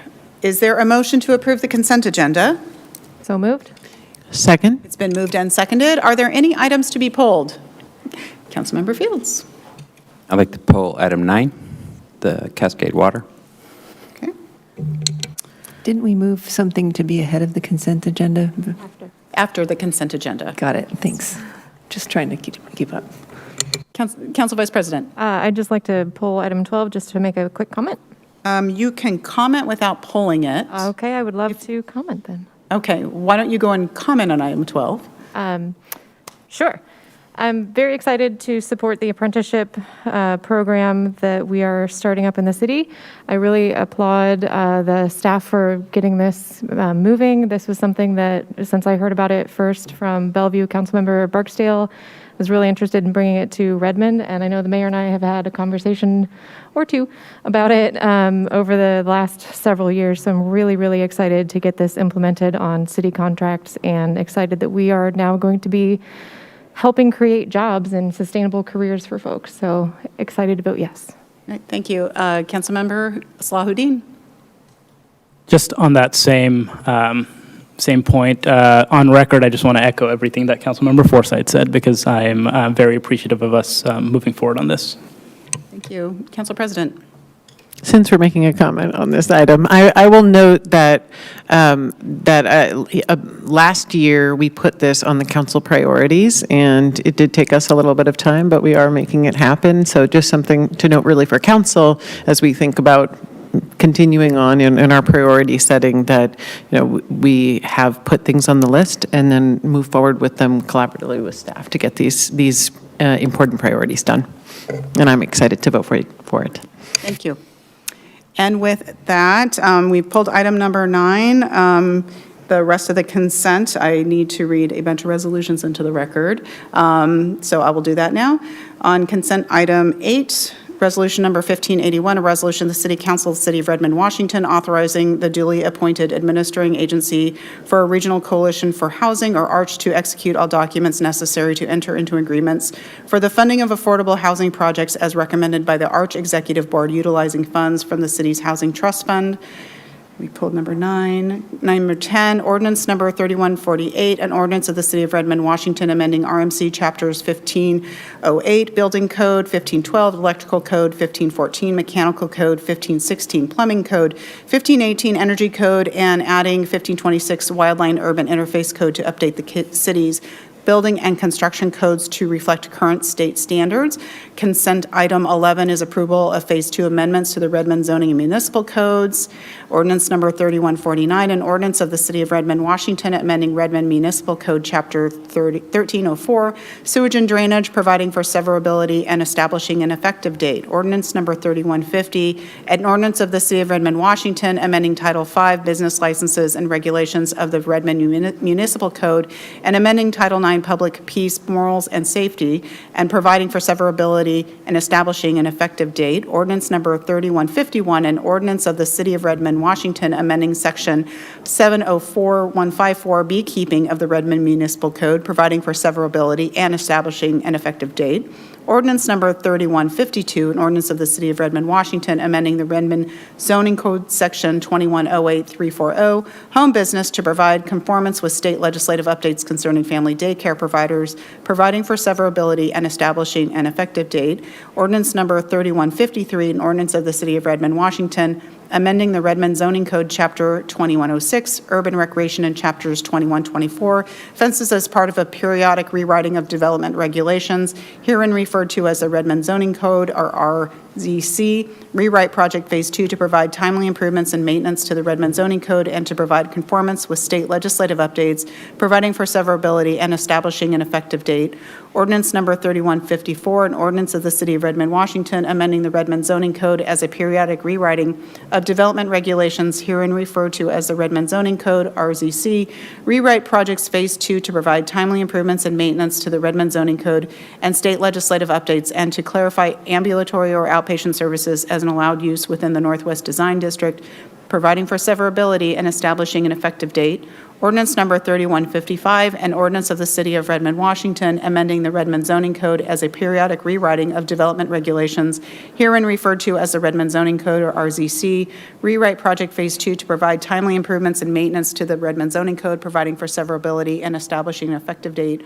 Ordinance number 3156, an ordinance of the City of Redmond, Washington, amending the Redmond Zoning Code, Chapter 2176, review procedures, a part of a periodic rewriting of development regulations, herein referred to as the Redmond Zoning Code, or RZC, rewrite project phase 2 to provide timely improvements, clarity, and maintenance to the Redmond Zoning Code, providing for severability and establishing an effective date.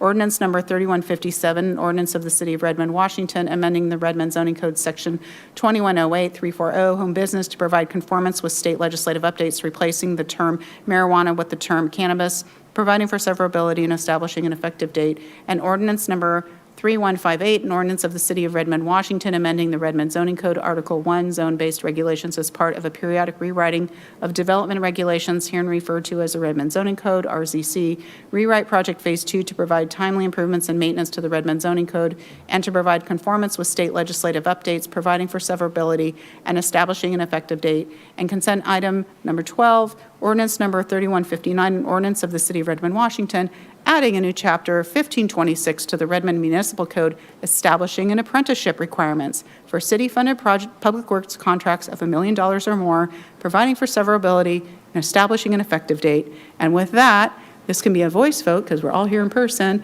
All those in favor say aye. Aye. Aye. All those opposed say nay. And ayes have it, 7-0. With that, we have item number 9 that was pulled. Would someone like to move item number 9? So moved. Is there a second? Second? It's been moved and seconded. Item number 9 was pulled. Mr. Fields, would you like to speak to the item? Sorry, Councilmember Fields, sorry. Sorry. I'm sorry, too. Well, after you reading all those ordinances, I think we should take the rest of the year off. Obviously, we've done a lot of work, so.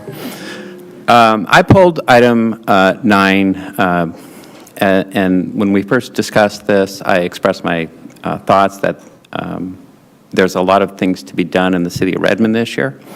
A budget, lessons learned on a overrun senior center project, obviously a lot of things that have just come up recently about Plymouth housing and community outreach. And so I think that the mayor's time is better spent on the challenges ahead.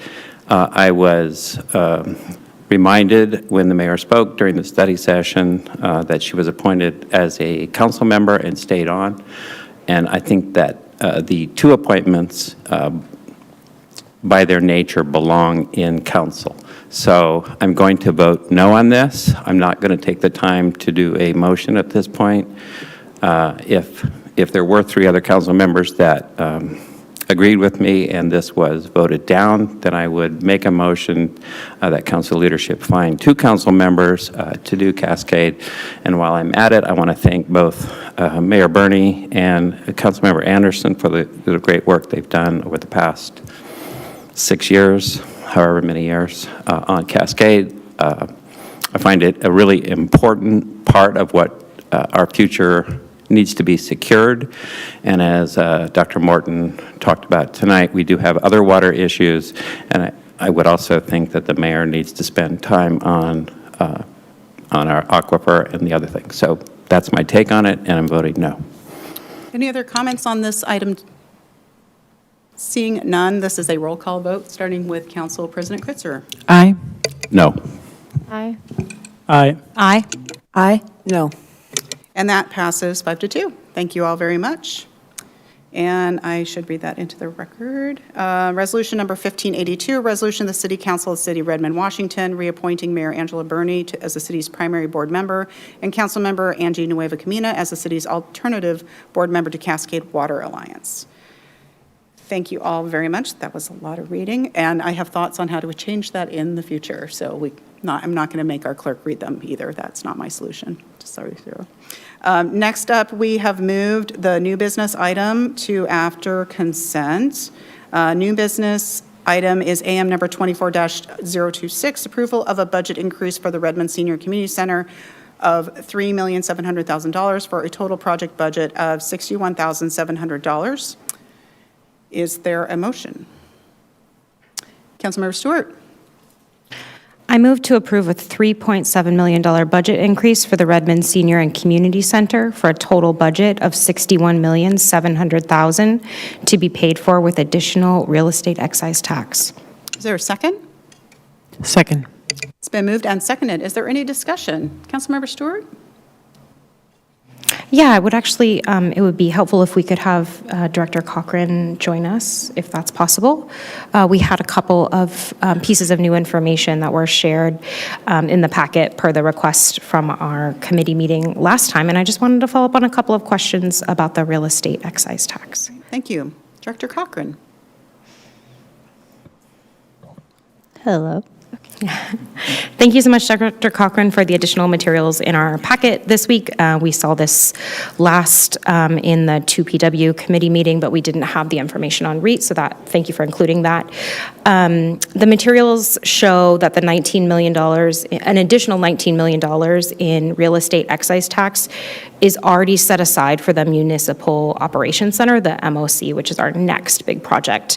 So after we approve this $3.7 million tonight, the remaining balance in REIT that is unallocated will be around $5 million. And I just wanted to ask if you anticipate the need to borrow from these unallocated funds again before the end of the biennium. Is there anything else pending that you can think of? There is, at this point, nothing that I am aware of. Where we are right now in our process for the development of the next CIP is where we now will allocate the funding that we have remaining and available to us and projected for the outer years. So my next step is to take what's remaining in that fund and apply it to the projects that are moving forward as part of that process. Great, thank you so much. My final comment on this would just be, we, the council, had a discussion previously about the state of this project and where we are on the capital and the communication that came to be. We had a more in-depth conversation about that at committee, so I will leave that be. Thank you so much. Thank you. Are there any comments on this item? Councilmember Fields?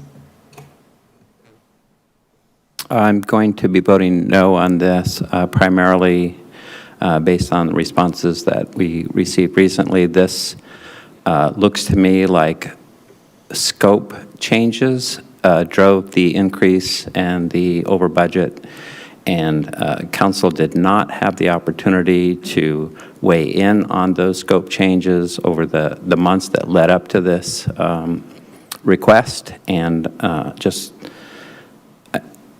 I think that the city needs to look at how this process was done very closely, make sure it doesn't happen again, and I'm going to be voting no on this budget increase. Council President. Well, I will be voting yes on this because I do think this project is very important, and I know my fellow council members agree with this, even if they vote no. I think I actually agree with my colleague here that I would have loved to have seen our council get more updates as we started to see the creeping costs rather than have this come to us at this point. I will say that at this point, I do want to make sure we can finish this building as quick as possible, open it for our community at the date that we've set, and be able to provide for the vision that we've set. Understanding that there have been quite a few things that have happened in the time since we began this project, especially in the economy and in terms of the different costs. But I would join my colleague in asking that in the future we, one, learn the lessons from this project, which has had multiple increases in budget, to be able to get closer from the beginning. And when we do see those cost increases, that the council be informed along the way and be updated. But I will be voting yes, and I look forward to cutting the ribbon on this project later this year with the rest of the council. Thank you. Councilmember Anderson? Thank you. I will also be voting against this item for the reason that I would expect to see an item like this in a reconciliation process for a traditional budgeting approach, and I have some of the similar concerns of my colleagues for making sure that that's out in the open. So thank you. Council Vice President Forsyth. Thank you. I will be voting in favor of this because I too want to see the senior center, like we all do, completed. But I also share the concerns voiced tonight about council not being made aware of this earlier. This feels like an ask for forgiveness kind of situation. I don't know if that's accurate, but that's my impression. And that's not something that sits well with me. So I would hope that in our future processes, we have an earlier dialogue when we have scope changes, and that we've taken that and we've learned from this, and hopefully we will not be building another senior center for at least, I'm going to go with 75 years. But yeah, I do think there's a lot of lessons to have been learned throughout this entire process, and we will grow and be better for it. But more information up front is definitely what I'm hearing from the council tonight, and I hope that is taken seriously. Councilmember Nueva Camina. Thank you, Mayor. I will be voting yes tonight, and again, echoing what my colleagues have shared about the concerns and how this has come to fruition. However, also understanding the costs of if we don't approve it and what it's going to cost monetarily and also the community. And that, to me, is a much heavier weight. Councilmember Salahuddin. Thank you. I will also be voting yes. I think, my fellow council members have pointed to the importance of this project in our community. I do really appreciate Councilmember Fields' points on making sure that, we have a process set for the future where we're receiving as much information as possible, as quickly as possible. And I did want to, particularly point to the project management accounting error. I do think that, the staff identified that and made sure that, this won't happen again, but having contingencies to really ensure 100% that something like this doesn't happen again is really important to me. So thank you. Any other comments this evening? Seeing none, this is a roll call vote, starting with Council President Forsyth. Wow, I almost did it again. Kritzer, Habits. Aye. No. Aye. Aye. Aye. Aye. No. And that passes 5-2. Thank you very much. We have funded our senior center. And look forward to seeing people out on May 3rd and 4th for the grand opening. Very exciting. We rearranged the agenda, so I'm finding my place. Next, we have no public hearings. We have no staff reports, but we do have Ombud's report. We have any follow-up from January from Councilmember Fields, and then Council Vice President Forsyth for February. Councilmember Fields? Nothing to report. Next, All Council right. Vice President. I will dive in. Busy month so far. Most of us know why.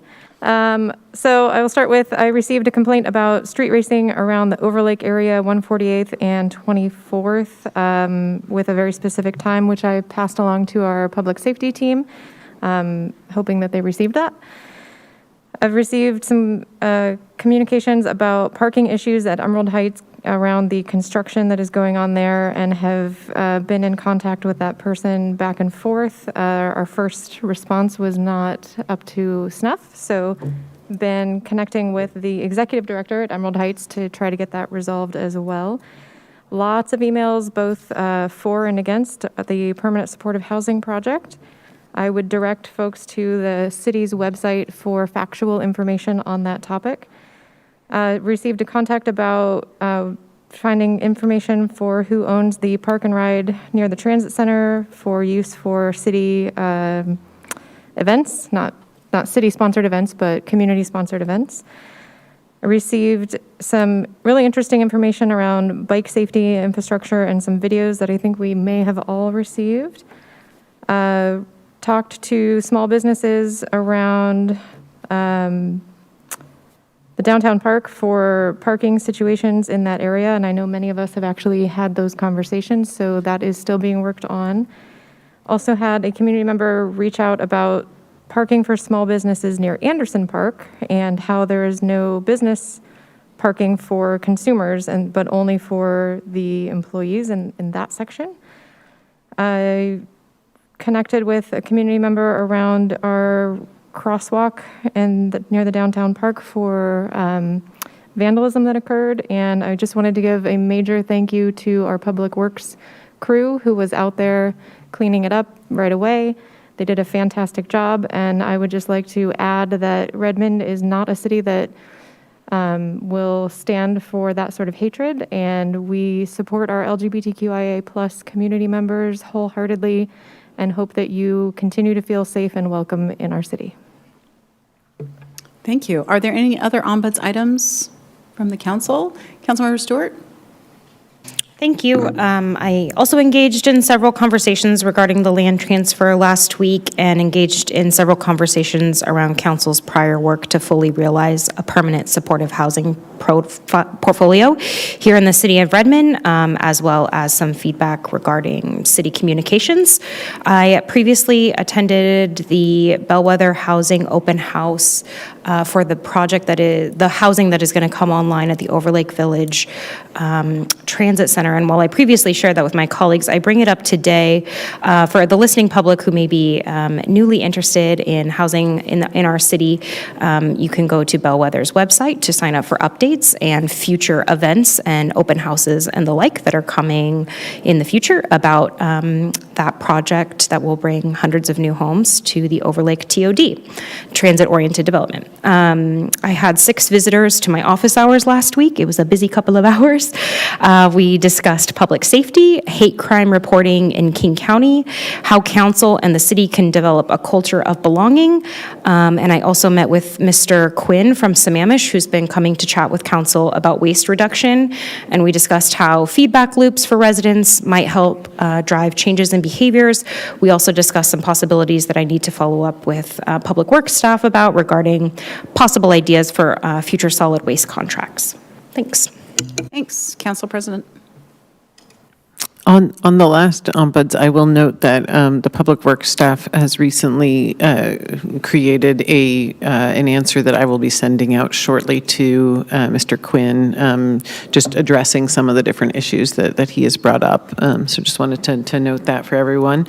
I also received some comments about public comment rules, and I let that person know that we are working on that item, and the council will be considering some more possibilities around that. I received some information from a resident with more information around waste prevention, food waste prevention. I received a question around tenant protections and where that will go in committee, and my response was that likely it will be in planning and public works, and I'll double check on that. But there's some interest from folks in the public to know when and where we might discuss that. Also received a request from the Redmond Toddler Group to talk with them about issues around childcare and space, and I'll be meeting with them. I'll report back at the next ombuds about what I learned on that. And then I also received some concerns around issues with some of our new parking policies and parking downtown, some similar questions from what we heard in public comment several weeks ago, and I'll be joining with Sarah Fee Allen to do a meeting with some of the business owners in downtown that have some questions around parking enforcement in downtown and how that might be affecting both people working at those businesses and residents. So I think that's all. Thanks. Great, thanks. Councilmember Salahuddin? I received an email from a gentleman who spoke about his car being broken into and then filing an online complaint without getting any response back. So my follow-up will be reaching out to Chief Lowe and seeing what if there's any gaps in that. But just wanted to make sure that we're addressing any concerns that our residents have with regards to public safety. Thank you. Councilmember Fields? Thank you, Mayor. So I spent quite a bit of time today and coffee discussing the recent Plymouth housing action by the city. with a community member who's been very vocal about the process and has written to the council a number of times. The conversation was primarily about the lack of the correct information and the responsibility that the city council in particular had before you make a vote like this, that you actually reach out to the public, trust that the public will listen to you and listen to them. There was a lot of back and forth discussion, but we finally got to the heart of it, which is, this is a problem, and there are people who can't afford to live, and there are people who are not housed, and what do we do? And how do we approach? I'm going to back up just for a second. I heard a lot of positive things tonight during public testimony. We talked about this during this meeting earlier today, and the one thing that I don't like to hear, and I've expressed this off and on for the past 6 years, is when the community starts dividing and calling each other names. So to say that they're hateful, or to say that they're misinformed, or to say that they're, what did we hear, liberals who deal with the devil or something. We have a responsibility on council to mitigate those kinds of divisions. And when we have such an important issue, we should take it serious. We should take people at their word. If they're afraid, maybe they're not being hateful, maybe they're just afraid.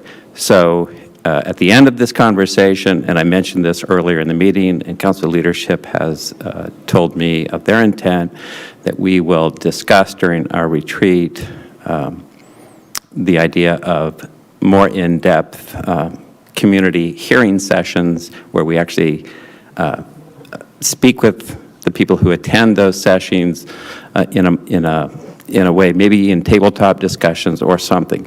But as we move forward as a city, and we're going to continue to change, I think we owe it to ourselves, we owe it to our community to have them be heard and have them understand why the decisions we make will benefit them, the future, and the common good. So that's my Ombuds report. Are there any other Ombuds reports this evening? I don't see any, but I did want to share with all of you, because we had all the discussion this evening about Plymouth, and we've been getting emails and other conversations about this.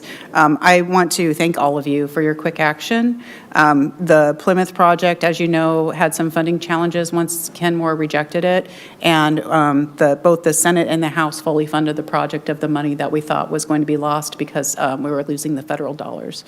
And that was part of the importance of moving on the property like you all did, in order to put confidence in our state that this project could continue to move forward in a timely fashion, considering that last week was, near the end of the week was when those budgets dropped, and there was very little time in order to get this project funded through that method. Had we not moved that quickly, this project would have been lost because there would have been no way to make up for that, the $7-point-some million that were on the line. So thank you all very much for following our housing action plan, for following our values, as Councilmember Nueva Camina said so eloquently earlier in the last few weeks, and ensuring that we can be a provider or allow people to provide housing in our community for anyone that wants to live here. So thank you all for that. The timeliness was extremely important in this situation. So just want to share that with all of you. Thank you. The next item of business is committee reports. Councilmember Stewart. Thank you. I attended the first meeting of the year for the Public Issues Committee of the Sound Cities Association. Councilmember Salahuddin is our alternate this year, and he was also on the line. A couple of things to report back. The ED of the SCA reported that the board had a retreat last month. These are the board of SCA's top goals for the year. Number 1, develop successful narrative around local control. Number 2, focus on big picture policy solutions as a group, especially around the Growth Management Act.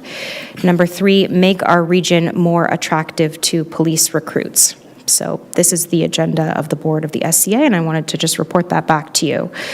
Also from the executive director, he shared that there is going to be a lunch and learn on an issue that came up recently at our council. So on February 29th from 11:30 to 12:30, council members are invited to be with King County staff online to discuss care and closure regarding the juvenile justice system here in King County. We had a legislative update. I won't bore you with that because things have changed so much since then.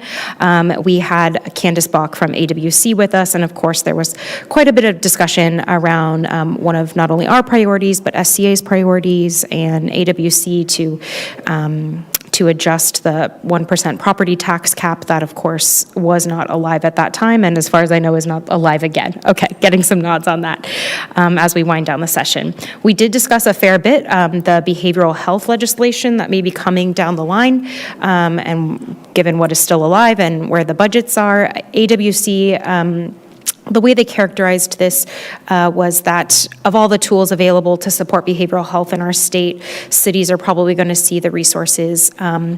All of the dials are going to turn forward just a little bit. So whether it's with Medicaid reimbursement rates for providers in our community or any number of tools, it was characterized as we expect a lot of the dials to turn just a little bit. We also had an onboarding for new PIC committee members that both Council Member Salahuddin and I were able to participate in. And there was a healthy discussion with an update regarding the King County Regional Homelessness Authority, which Mayor Bernie sits on that board. There was a great discussion on the point in time count. And I was reminded that the city of Redmond's prior councils before the pandemic actually used to volunteer and participate in that count. So I'm looking forward to putting that in my calendar next year and hopefully serving with my colleagues. Thank you. Thank you. Yeah, though, for many years, almost all the council members participated in that many years ago, but it was a very good experience to help out with that. Councilmember Salahuddin. Thank you. I had the opportunity to participate in the Eastside Transportation Partnership meeting alongside Council President Kritzer and Council Vice President Forsyth. Exciting news. Council President Kritzer was named the Vice Chair, or I don't know if it's Vice Chair or Vice President, Vice Chair of the committee, which was really exciting to hear. We also spoke about the formerly East Rail activation, now the 2 line, and Sound Transit. Ariel Taylor and Ron Lewis from Sound Transit came and spoke about the updates, and we're really excited about celebrating the opening on April 27th. There was also a discussion on legislative session, like Councilmember Stewart mentioned. It's been a lot of things up in the air. I know one focus of the committee, specifically with transit-oriented housing development and that aspect of transit, is no longer under consideration. Other updates on other legislative issues can be found online. And then we talked about an in-person option for our meeting coming up in the future so that we can convene and get to actually be in the same room with one another. Great, thank you. Other committee reports. Council President. I attended the King Conservation District Advisory Committee meeting, and we covered a couple different items. One is that we elected a new chair, and I actually got elected as the chair. So that's going to be an exciting role to be able to serve in. Big shoes to fill. Ken Councilmember Brenda Fincher was stepping out of that role after serving for many years and has been a really great leader. We also elected a new SCA caucus chair. Victoria Schroff from Maple Valley is now the SCA caucus chair, and I think we'll bring some really great perspective there. We also discussed a couple different updates. One of the key updates you may have seen, we just had the KCD's election for the Board of Supervisors. There's an ongoing discussion around being able to get those elections onto the regular ballot, since still less than 1% of King County votes in that election, despite being eligible, partially because of the way that it's done. Although they have tried to improve it in recent years by making it possible for people to vote online, but that's something that they're still looking at. One thing that they are able to do in their capacity is to move to a districted system for the elected positions on that Board of Supervisors, and currently they're putting together a kind of redistricting commission type of group. I forget what the actual phrase that they call it. It's not exactly a redistricting commission, but essentially a committee that is going to do a process over the next several months to be able to look at where you might draw the lines to turn those seats from at-large to districted, especially, and this hopefully will help a little bit with some geographical balance since it covers most of King County, but a majority of the supervisors live in the same place. So I think that'll be a really interesting change, and we'll be following that, and they'll be coming back to the advisory committee to give us updates as they work on that districted process, and be going out to the public to get some public input. The other thing that they're going to be working on this year that we talked about was that the renewal of the ILA, the interlocal agreement with King County, and then all the cities that are within it, will be coming up next year, or at the end of this year, it terminates.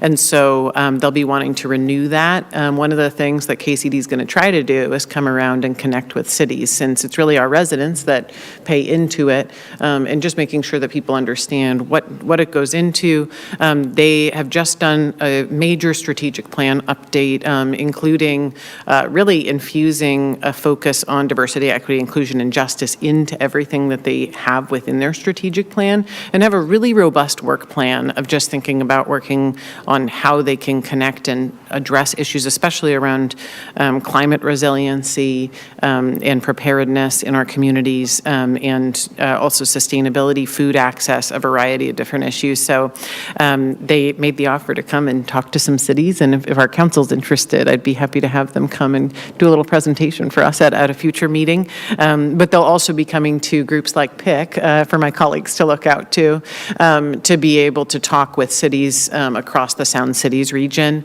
about some of the proposed rates, because there will be a proposed increase to those rates, to be able to cover all of the really cool things that KCD does for our communities. And then I'd say last thing, given all those things, I think they do a lot of programming, and I think one piece of feedback that SCA we've been giving for a while, and that I think we're going to focus on in the time ahead, is being able to make sure that we can connect the great programming that's going on there with our cities and our residents.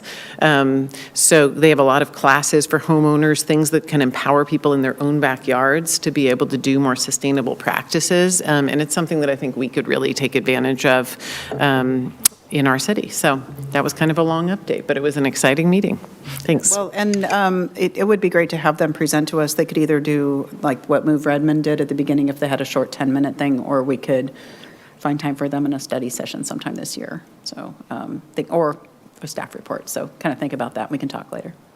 Thank you. Council Vice President. Just wanted to quickly report that Councilmember Nueva Camina and I attended the Disability Board meeting, and I think I'm really going to like that one. It's really exciting to be able to approve medical expenses for our past public safety crew, and it's a great group of people. It is. I'm glad you're going to enjoy it. That's great. Any other committee meetings to report on this evening? Great. Thank you all very much. We have no unfinished business. We already did our new business. There is no executive session. That concludes our business items for this meeting. If there is no objection, we are adjourned. Thank you all very much.